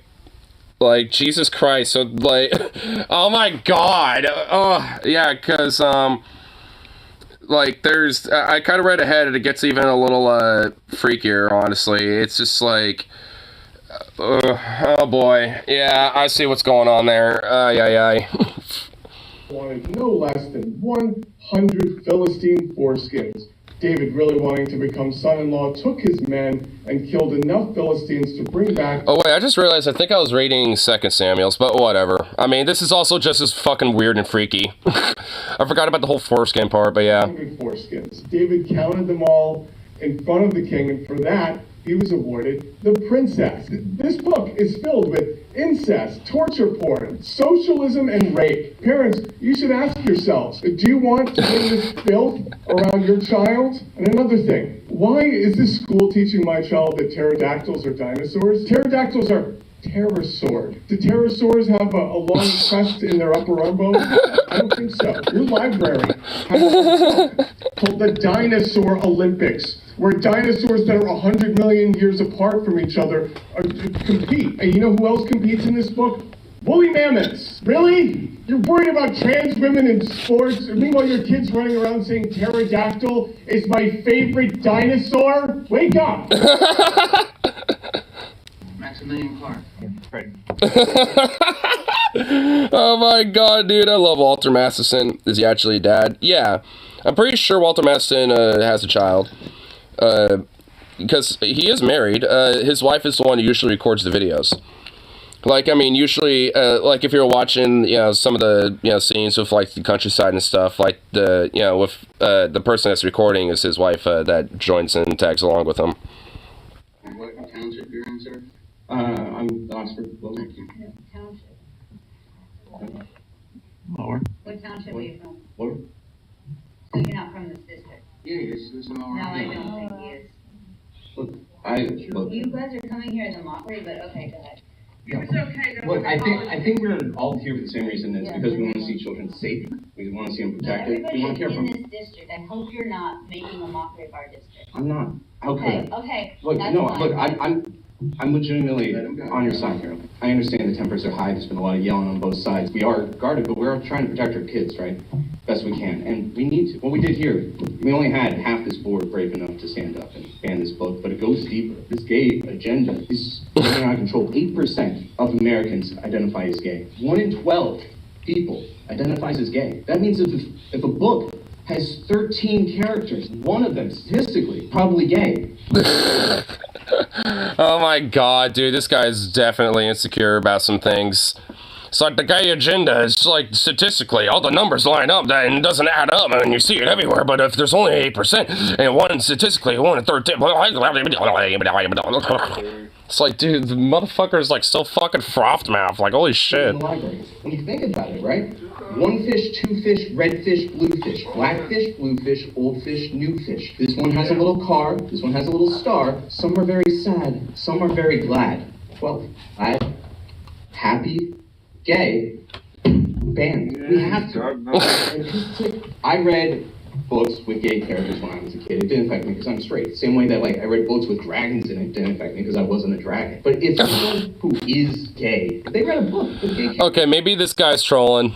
they might think that that's normal. So only by restricting media so they never hear of a healthy human adult who's gay, we protect them from that idea. And so, you know, these gay kids who live in our district, without a point of reference, they'll probably just think that they're broken in some way.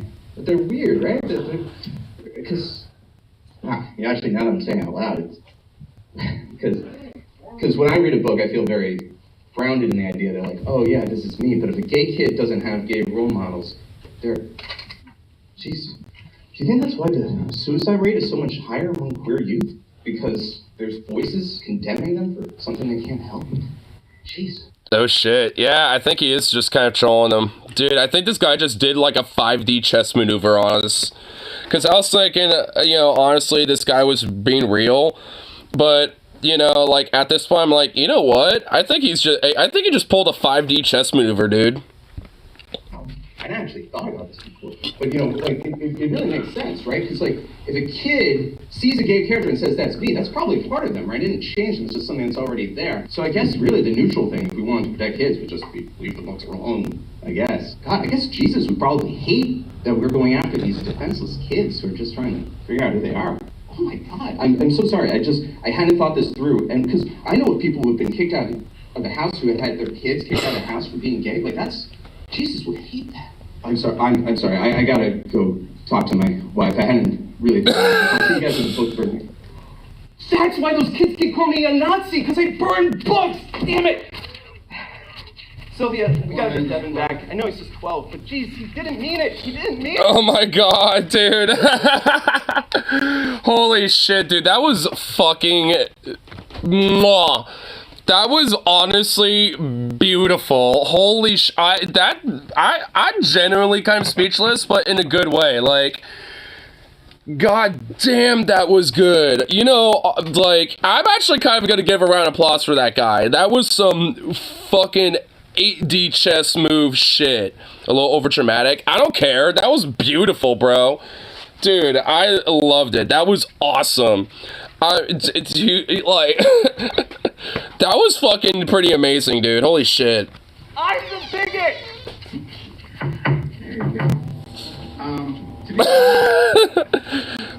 Fucking bravo, honestly. That was great. Critical race theory was unnecessary, and certainly gender education Now the real crazies are talking. Oh, God. not taught in the public school, but at home by parents as it should be. No one apologized for white nor black privilege, as all lives matter. There was no pornography or smut in our school libraries.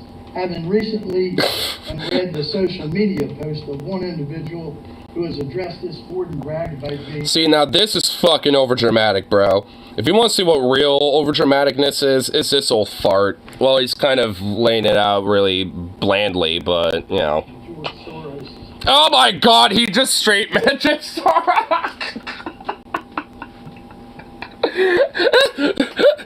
He just like, yeah, like, cause Soros is specifically making sure your school, you know, is like getting some funding to push those agendas, bro. Like, oh my fucking god, dude.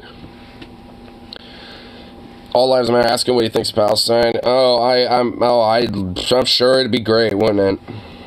Tonight I just want to talk about a little bit more about the porn and the of the libraries, and just a little confused why this is just such a big issue when only 5% of our population, and that's being very generous, is sexually confused. I don't know why. Huh? That's being generous? Bitch, what? Like, no. I'd argue that there are a lot more people, especially ones that might identify as straight, that might be more sexually confused. What the fuck? Yeah, like, what does this even mean? What does that even mean? Can you even quantify that as a maybe, I guess? Like when it comes to maybe, like, bi-curiosity or, you know, shit like that or whatever, you know, like, I don't know, like, I guess you could probably, but how can you truly quantify that? Especially how, like, you know, some people that might internally be confused might be like, no, on the outside. Like, how can you, I don't even know. Like, holy shit. Like, I mean, what? God fucking damn it, bro. And the whole 95% of the rest of the population get involved in this porn. When a man dresses up like a woman. Oh, I see what she's talking about. People down south talking about being sexually confused is potent irony. I know, dude. It's lethal, dude. Holy shit. And but now that she just said that, I know what she's talking about now. 5% who are sexually confused, which she actually probably means gender confused or gender dysphoric. That's probably what she was meaning. So thus, she's talking about trans people. I feel a little taken back. Some of these men spend more time on their hair and nails than I did in my whole lifetime. Bullshit, woman! Like, bitch, you spend probably more time, like, fluffing up the makeup on your face and all that shit and everything else for, like, for, like, quite a long time, okay? Thought that trans people are less than 1%. Well, I mean, that's why I think maybe that's why she said she was being generous, because, like, you know, I think if you know, like, if there was more of a comfortable, you know, like, cultural norm for trans people to come out, it probably might be around, like, 5%, give or take.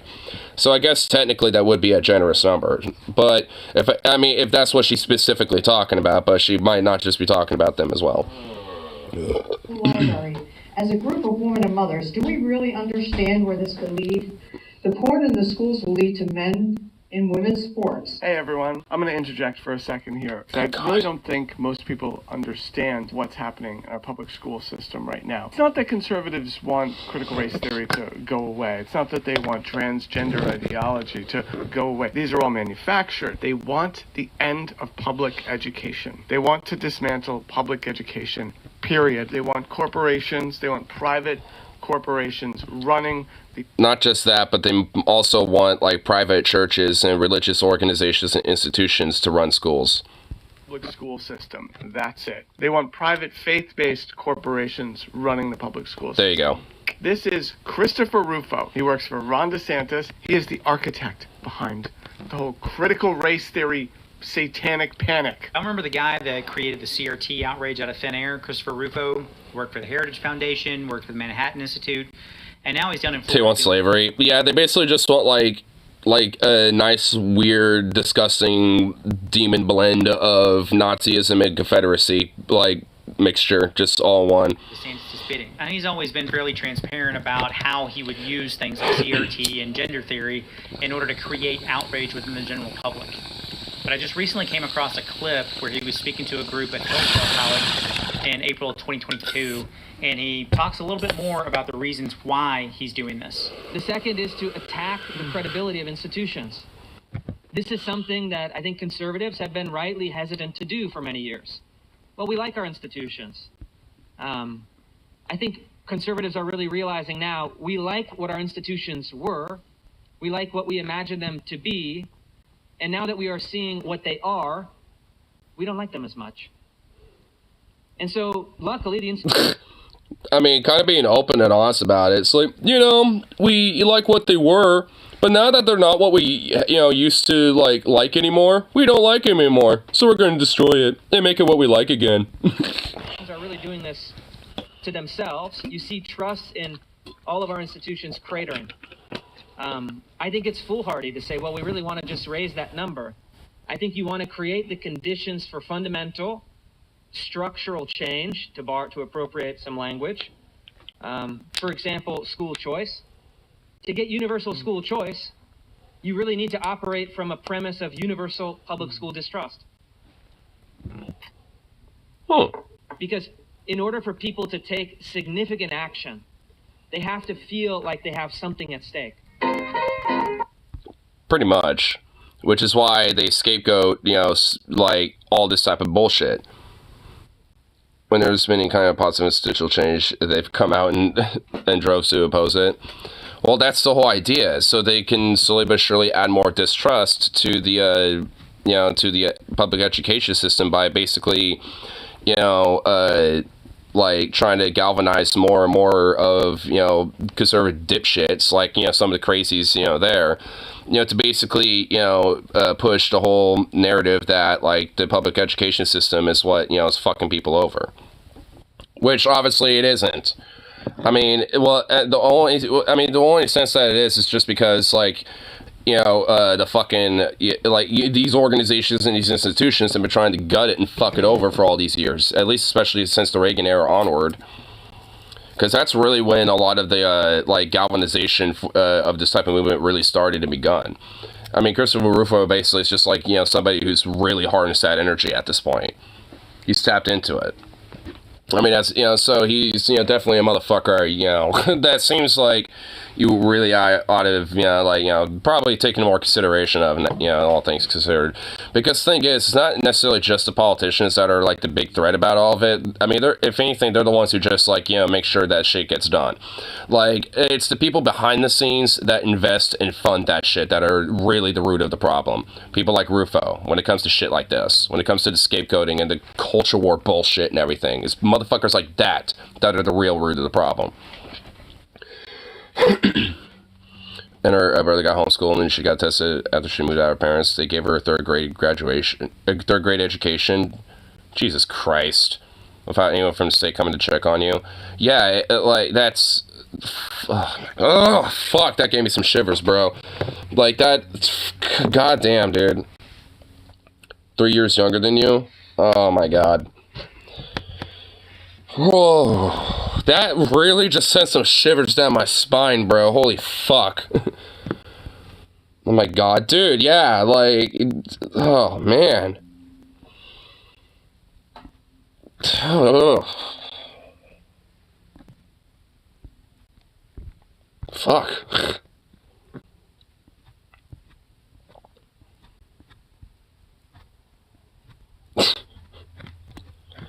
Oh, Dios mío. Jinx, you owe me a Go-Gurt. I kind of want a Go-Gurt. I haven't had one of those in a long fucking time. That's a crush on me, but her mom hated me for being a stoner. Well, considering all things, I mean, it sounds like she was a fucking psychopathic nut anyway, so I don't think, unfortunately, that was going to really do anything. And plus, honestly, it would... Oh, scrub day. It'd probably be in the best interest to probably not have that happen anyway. But, I mean, it's... I don't know, maybe. I mean, it's like, get her the fuck away from all that insane shit, but... Let's see if we can see this fat chunk of a scrub jay, dude. I've, like, been feeding the scrub jay so much lately that, like, this little dude is like a fat fuck now. And he's just over here somewhere.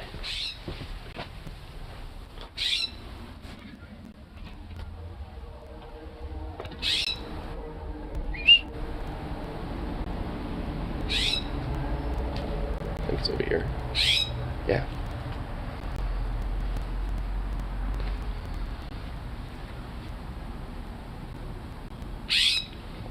Oh, there you are. It's right up here. Look at that little dude. Look at that little chunk, dude.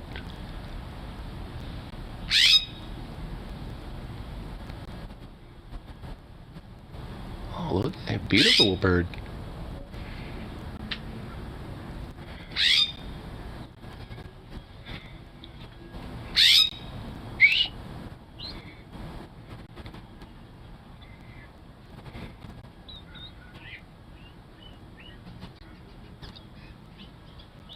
Dude, he's making some other noises.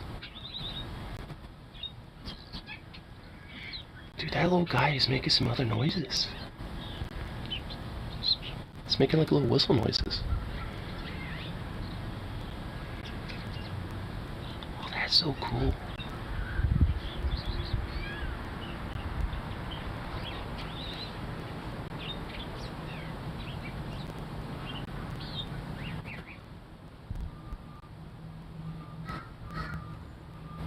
Pretty bird.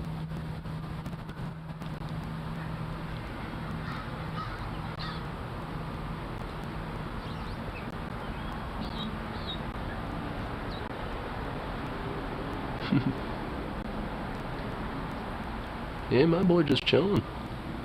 Ooh, just floofed. Just flexed and floofed on us.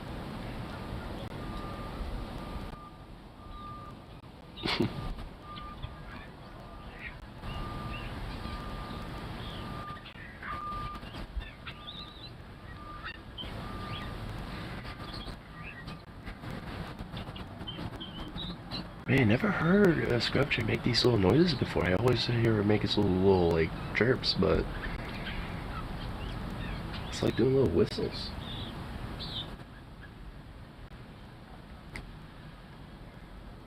What's up, little dude? Oh, you're checking me out now, huh? What's up?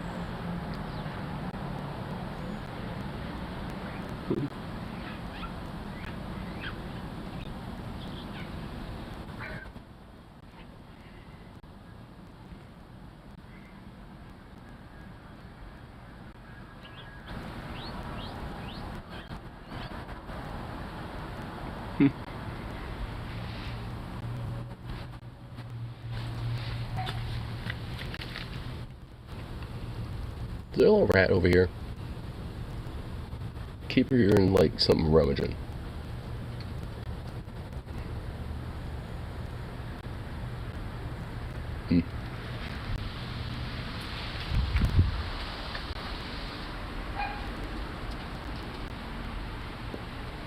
Man, yeah, I never realized how fluffy scrub jays look.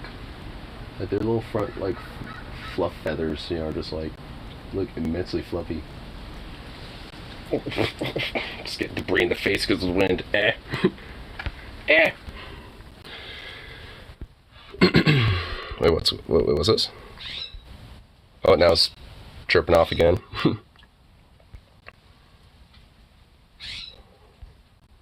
So what's going on with this?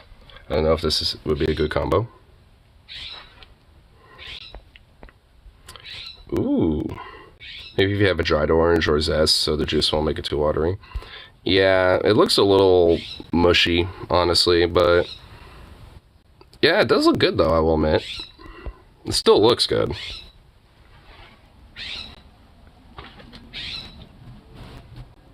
Oh, little dude flew off. Oh, he's over there now. He's over there somewhere. Man, scrub jays are really cool. I'll talk about citrus and hot chocolate, lemon or lime hot chocolate. Ooh, a lime hot chocolate does sound a little banging. I don't know about a lemon, but a lime though. I don't know. For me, I'm a little bit more keen on limes personally. So, you know, I'm more down for limes more so than lemons. Not that I don't like lemons. I like lemons, but you know, like I've always been more a lime guy. More into the limes.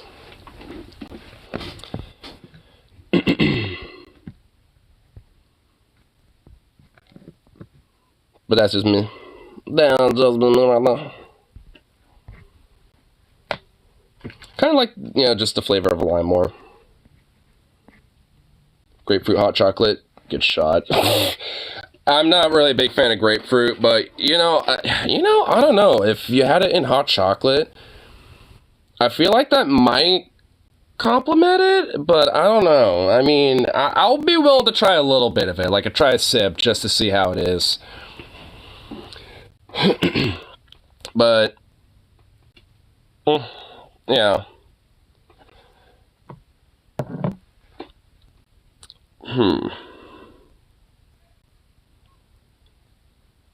trying to think what other fruits would probably be good in a hot chocolate. Well, I mean, there's some obvious ones that I'm now just thinking about. Blueberries, raspberries, strawberries, cherries. Like, I mean, there's some pretty obvious fruits that would go pretty good with it. But, here, let me try to think of ones that really aren't as much. Kiwi? Oh, you know, I think, like, coconut. Oh, dude, coconut would go so good. Oh, hell yeah. Oh, I mean, yeah.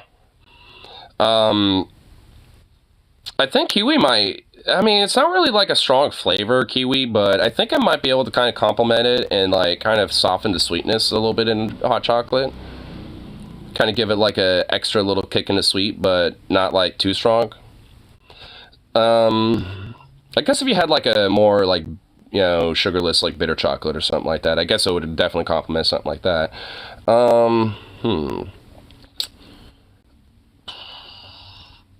Passion fruit?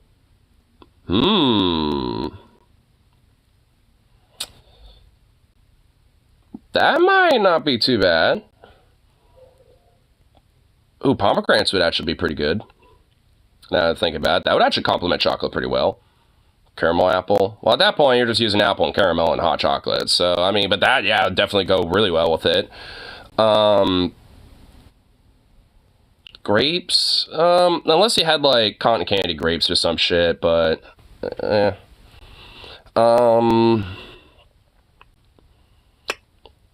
Guava?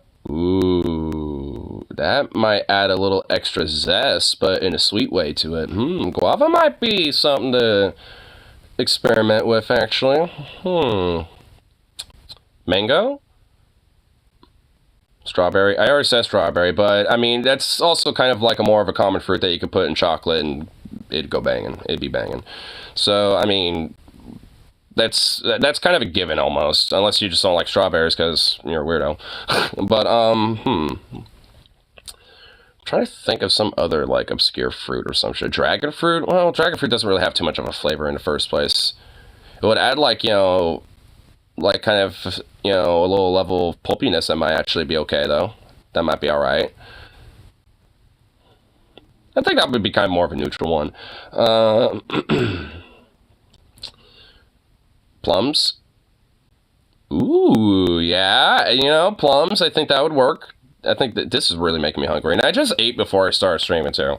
And I'm now getting really hungry. God damn it. Ooh, what I was about to say. There was like another one I was just thinking of. Fuck, what was it? Peach? Oh, yeah, peaches would go really well with it. Bananas would go pretty well with it. Pineapple, I think, would go pretty good with it. Honestly, like, most fruits and chocolate go pretty well together. It's, like, either neutral or maybe, like, one or two that are, like, probably wouldn't. But, like, for the most part, they're either neutral or would go pretty well with each other. Like, crack. Yeah, like, pretty much like everything, including things like crack. You know, the infamous fruit that everyone loves, crack.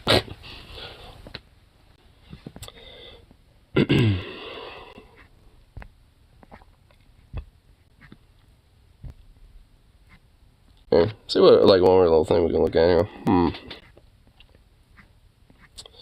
What else? I'm trying to think what, like, man, there was, like, another fruit I was thinking of. Oh, some melons. Like, cantaloupe, maybe. Some honeydew. A watermelon. I mean, I think that some of those would probably all go more and less in the neutral side, I think, just because, like, maybe cantaloupe, actually, I think would go best out of those three, actually. Just because I think, you know, watermelons in themselves aren't really super flavorful, and plus they're really watery, so I think that would actually kind of water down the chocolate a little bit, so you probably just want to, you know, account for that at least. But for like honeydew, I think that would be more of a neutral, and then like, or at least more neutral positive, and then like it would, then cantaloupe, so at least for me, have the most flavor. I think that would actually go pretty well with, you know, with some, you know, hot chocolate. Because for me, it has, like, the most amount of flavor, and I think it would add, like, almost like a savory sweet, you know, kind of complementariness, you know, to the chocolate. Seems like it'd be really good.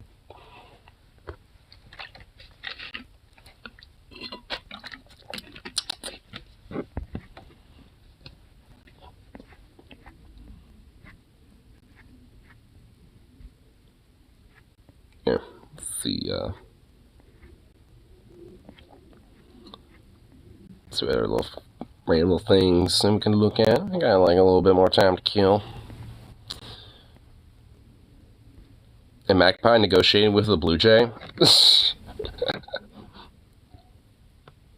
You know, fuck it.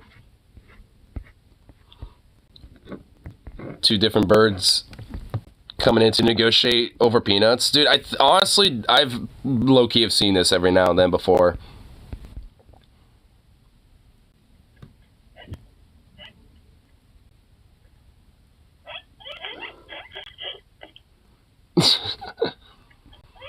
He's just like, hey, bro, come on, man.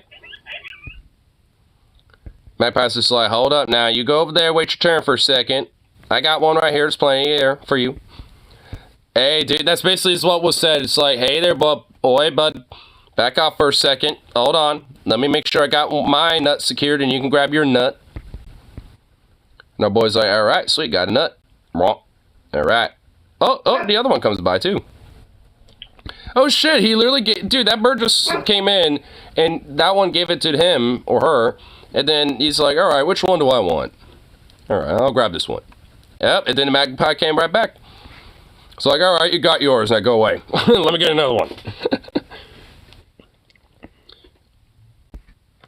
I mean, honestly, like, that was just, like, straight up, like, diplomacy that was just done between two different bird species right there. That shows, honestly, how fucking smart birds can be.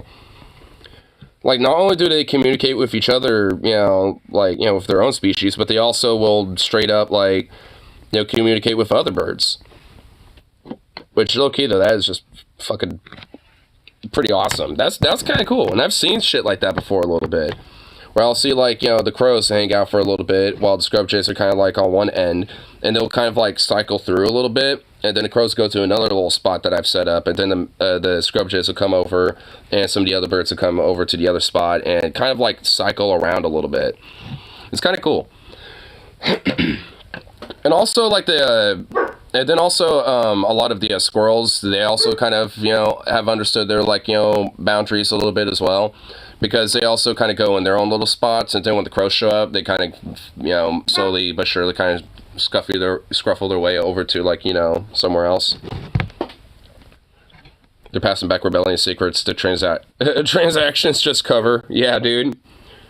The translating information, yeah, to, like, you know, break down the, you know, the human civilization so that the birds can rise up, dude.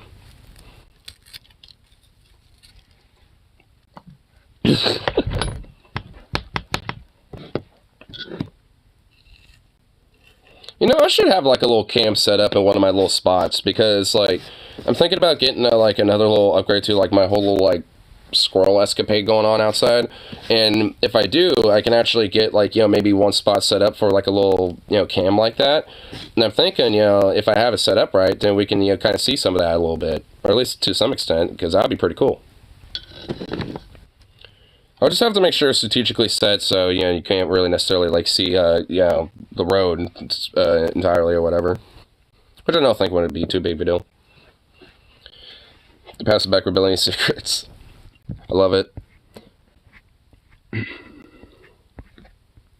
Because I want to know what type of secrets are being, you know, passed around over here.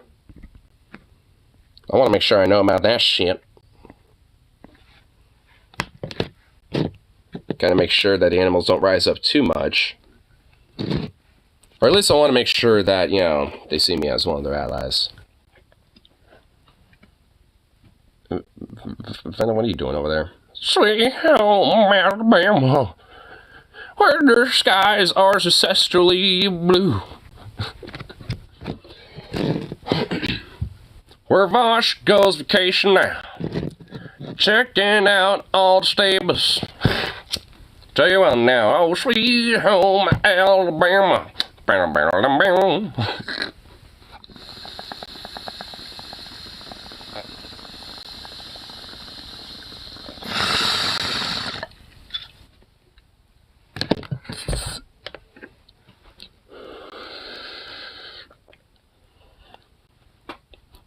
You know, kind of wondering which day I should stream at the karaoke bar for this week. kind of wondering if I should do it on Friday or Saturday. I'm thinking Friday just because, you know, yeah, I feel like that's when a lot of the vibes be popping. The vibes will be popping. Didn't know in Steam endorsed such games. You severed an incest game on stream and watched a video on it. Very graphic. Well, why? I'm not really surprised that that's on Steam. There are so many weird-ass games that are on Steam. And that sounds like it's certainly on the bottom of the barrel of weird.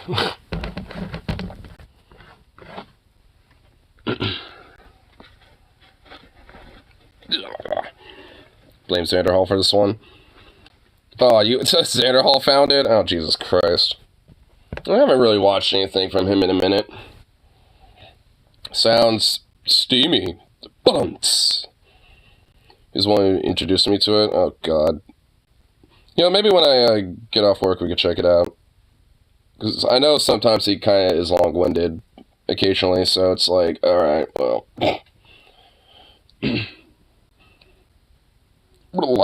Just getting this shit all tied up. There we go.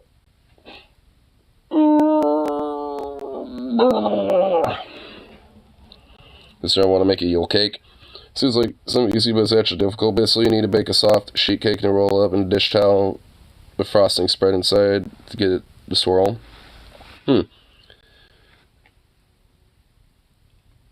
Last night, there's a new path towards users that were permanent banned to get their access back on Twitch.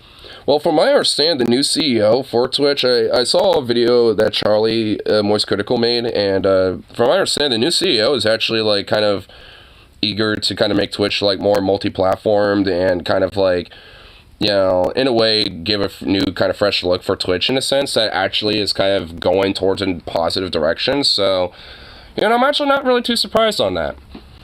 So, you know, maybe I'll, you know, look into that. So, yeah, like, I'll look into that, actually, because then maybe I can, like, maybe do at least a little bit of cross-platform stuff. I don't know if I'll, like, you know, be able to do it from, you know, this point, but, you know, like, at least maybe, on some days, maybe I could just, like, do my karaoke streams on Twitch or some shit, and then, you know, like, just do a lot of my, regular streams here and shit, and then just, like, have, like, people go back and forth. So then maybe I can just kind of, like, keep my, you know, Twitch at least a little bit more safer, I guess, in that way. Just so, you know, I don't accidentally get myself banned again or some shit. You know, so I think at least in a way that would make things a little bit more, you know, safer, I suppose. And plus, I can still grow an audience, and then they can, you know, like, you know, come over here. Oh, yeah, that's the new CEO. Yeah, Dan Clacy's his name. And you're right, it was the CEO that said that. Yeah. Discusses possibility of second chance for permanent ban streamers. Leading stream platform with some possibility of second chance. Ban policy since possibility of granting second chances permanent ban streamers. Strict enforcement rules calling permanent ban, blah, blah, blah. Yeah, so including newcomers. Cool. Yeah, like, honestly, you know, for all things considered about Twitch, like, I mean, the new CEO seems like he is actually trying to kind of, like, freshen, you know, Twitch's, like, kind of, you know, face a little bit, and also in a good way. You know, I kind of like this guy a little bit. I mean, so hopefully, you know, that just kind of keeps going in the right direction. I thought that was so dumb. They never even told you why you were banned. Well, they kind of did. Well, I kind of remember, like, it was mostly, like, initially it didn't say anything, but then it was over, like, the unsafe or, like, you know, use of firearms, even though there wasn't any. And I appealed it initially, being like, hey, that wasn't what it was. They were like, well, you know, part of the policy as well is that you can't, like, intimidate, you know, anything like that either. And I'm just like, well, what the fuck? And so, I mean, because Harley, like, you know, at that time pretended to be like, you know, PPB, and then picked up a broken, non-functional airsoft toy that doesn't even work, you know, really, and, you know, pointed it, yeah, to my head, like, yeah, so he was basically acting, well, frankly, a little dumb, but, yeah, it was, you know, over something that could have been easily just, like, you know, if a human, or I guess if Dan Clacy at the time, probably would have realized, yeah, that was kind of some bullshit, here's a second chance for you. So, I mean, because before, it would basically, like, take, like, an arm and a leg to basically try to, like, get any attempt to try to unban yourself, and that would even be very fucking difficult, and if you're a small person like I was, then you basically really didn't have a chance. So, it was like, well, fuck it. So, yeah. Oh, no, I'm thinking, I can at least, maybe do a little cross-platform thing, and like I said, maybe do, like, karaoke streams on Twitch, so... like I said, at least it makes, myself a little bit more safer, all in all there. And plus, I could just re-upload them over here. So, I mean, it's not like, they're not going to be up here either. I could just have them directly uploaded or something. I miss all the trolls, honestly. I kind of do too. So maybe, like, for, like, the karaoke nights, maybe, like, I'll do a karaoke stream and then, the next day we'll just, like, kind of chill, hang, and then, like, for the rest of the week, like, for 5 days a week, we're over here. Yeah, because honestly, I want to get some of the trolls over here too. Like, because, I mean, there was a little period of time where, some of them would try to find me again on Twitch, but then would be like, oh, I wonder if he's on YouTube, and then will find me. And there's also people that used to watch me on Twitch that have come back, and, at least, some of them might be lurkers and shit like that at this point and shit. So, I mean, it's... like, I think, at least being able to, like, get back over there and kind of do a little back and forth, might make things at least a little, helpful, when it comes to just kind of growing a little more. And plus, I know my friend at the bar, my friend Brian, he has a TikTok as well. And I actually been meaning to ask him what it is, just because I know my friend Rose is one know that a little bit. I kind of want to just, because then it's like, then there's like another extra, like, cross-platform thing a little bit. I was already on one of his TikToks once, for a little bit, but I think it was just, like, mostly his friends just kind of hanging out for a minute. So, at least on the one that he was on. There were, like, other random people there, too, but it wasn't, like, a super big one, because it wasn't really, like, a poppin' night, so. But I know he's going to be there Friday, so chances are he might be doing one then, so. Hey, if I do a stream, then it'll be kind of almost like a cross stream happening there. Oh, my. Fancy.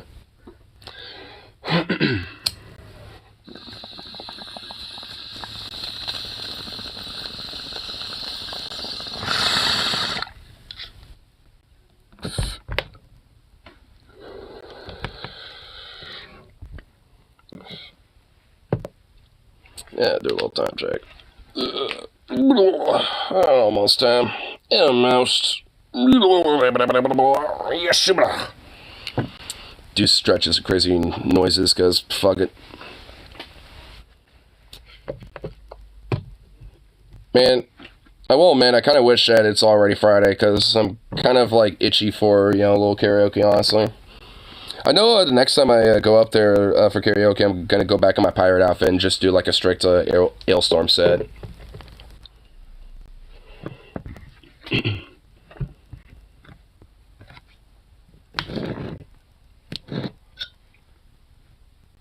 have news? Oh, Venom does indeed have some news. You know what? Venom should be the one to say it, because I already know and I could just blurt it, but I'm going to let you say it, sir.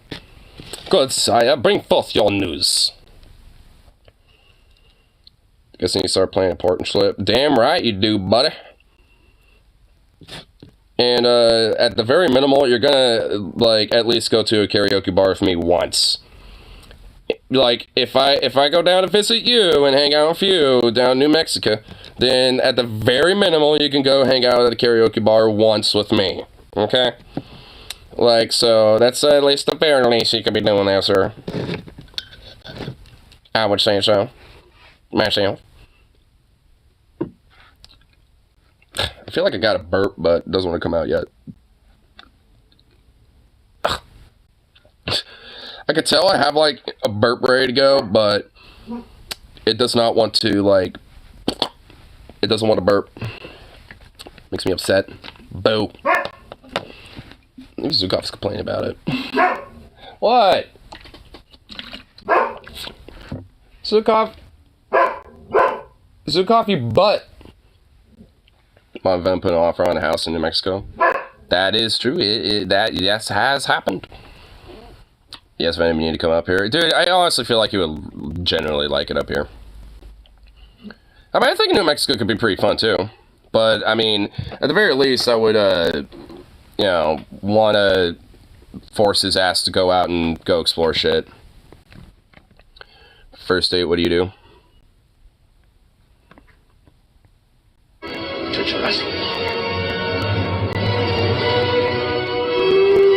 What the hell? Wait, what's going on here?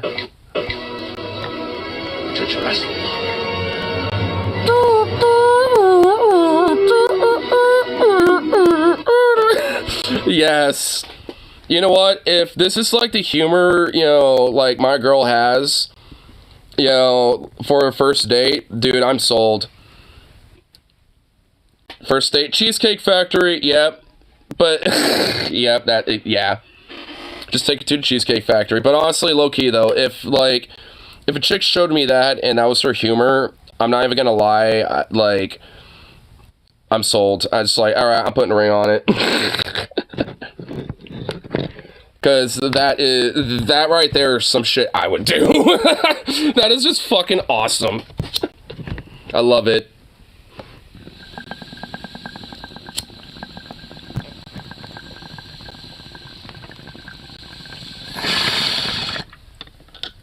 As I say, she would be a keeper.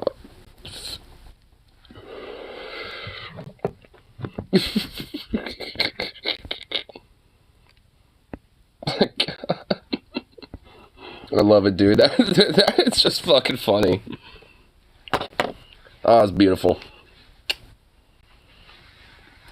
You found out some horrible shit about Colorado. What? They have Lauren Bobbitt as like one of their representatives. I'm actually kind of curious what. Found out-of-state visitors are not allowed to buy weed. What? Lame. Dude, that's why Oregon's better at it. Because we allow that to be a thing. You know, it's okay. Over here, it's okay. I mean, you know, no one gives a fuck. So it's like, as long as you're 21 and over and can prove it, and have valid ID, it doesn't matter. That's basically the law. If you're 21 and over for recreational weed, as long as you have a valid ID, it doesn't matter. Like, it doesn't have to be a state ID. It's just like any valid ID. So anyone from out of state, if they want to, can buy weed here. So it's just like, damn, dude, Colorado, damn. You might want to add an amendment to your weed law there, buddy.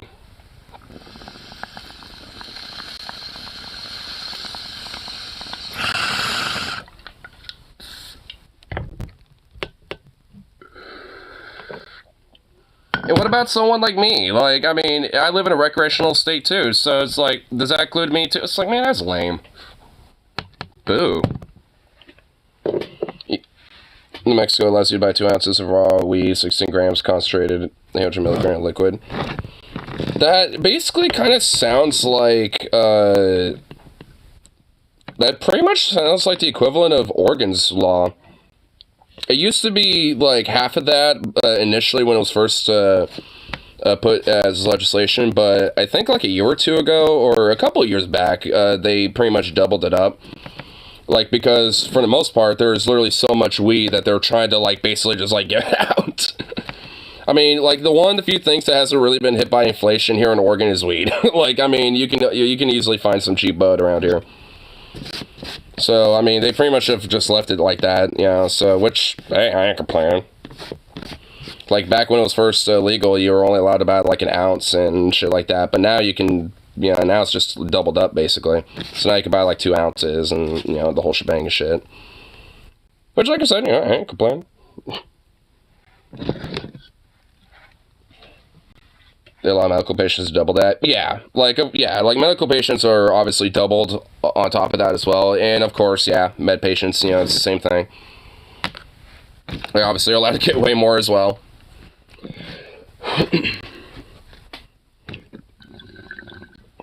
So once I get there, I plan on trying for a medical card. Hell yeah, dude. Alright, here. I'll check out the Slink, smoke his bowl, and head off to work, because I'm assuming this is going to just torture me and make me more hungry. Goddamn, what the fuck is this? What is this? I mean, okay. What's going on here? A pot pie of some sort? Bros, what is this?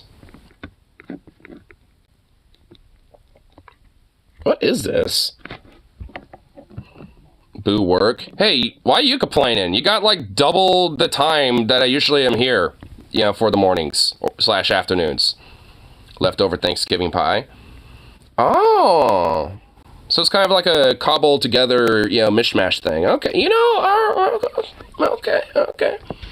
That actually don't look, okay, now that you kind of explained it, I could kind of see, you know, where things are now. All right.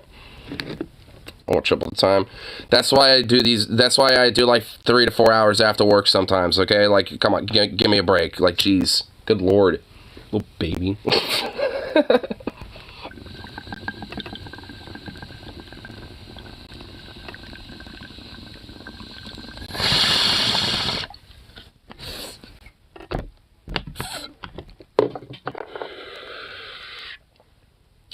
No, break only stream. Oh my good lord, anyway. Sleep stream. You just want 24-hour stream, 24/7, all days of the week. Fucking weirdo. Anyway, but at least call it good. Get myself to work and all that fun shit, because, you know, the time has come. So anyway, peace out, no goals. I shall see y'all in the next ones and all that fun shit. Goodness gracious.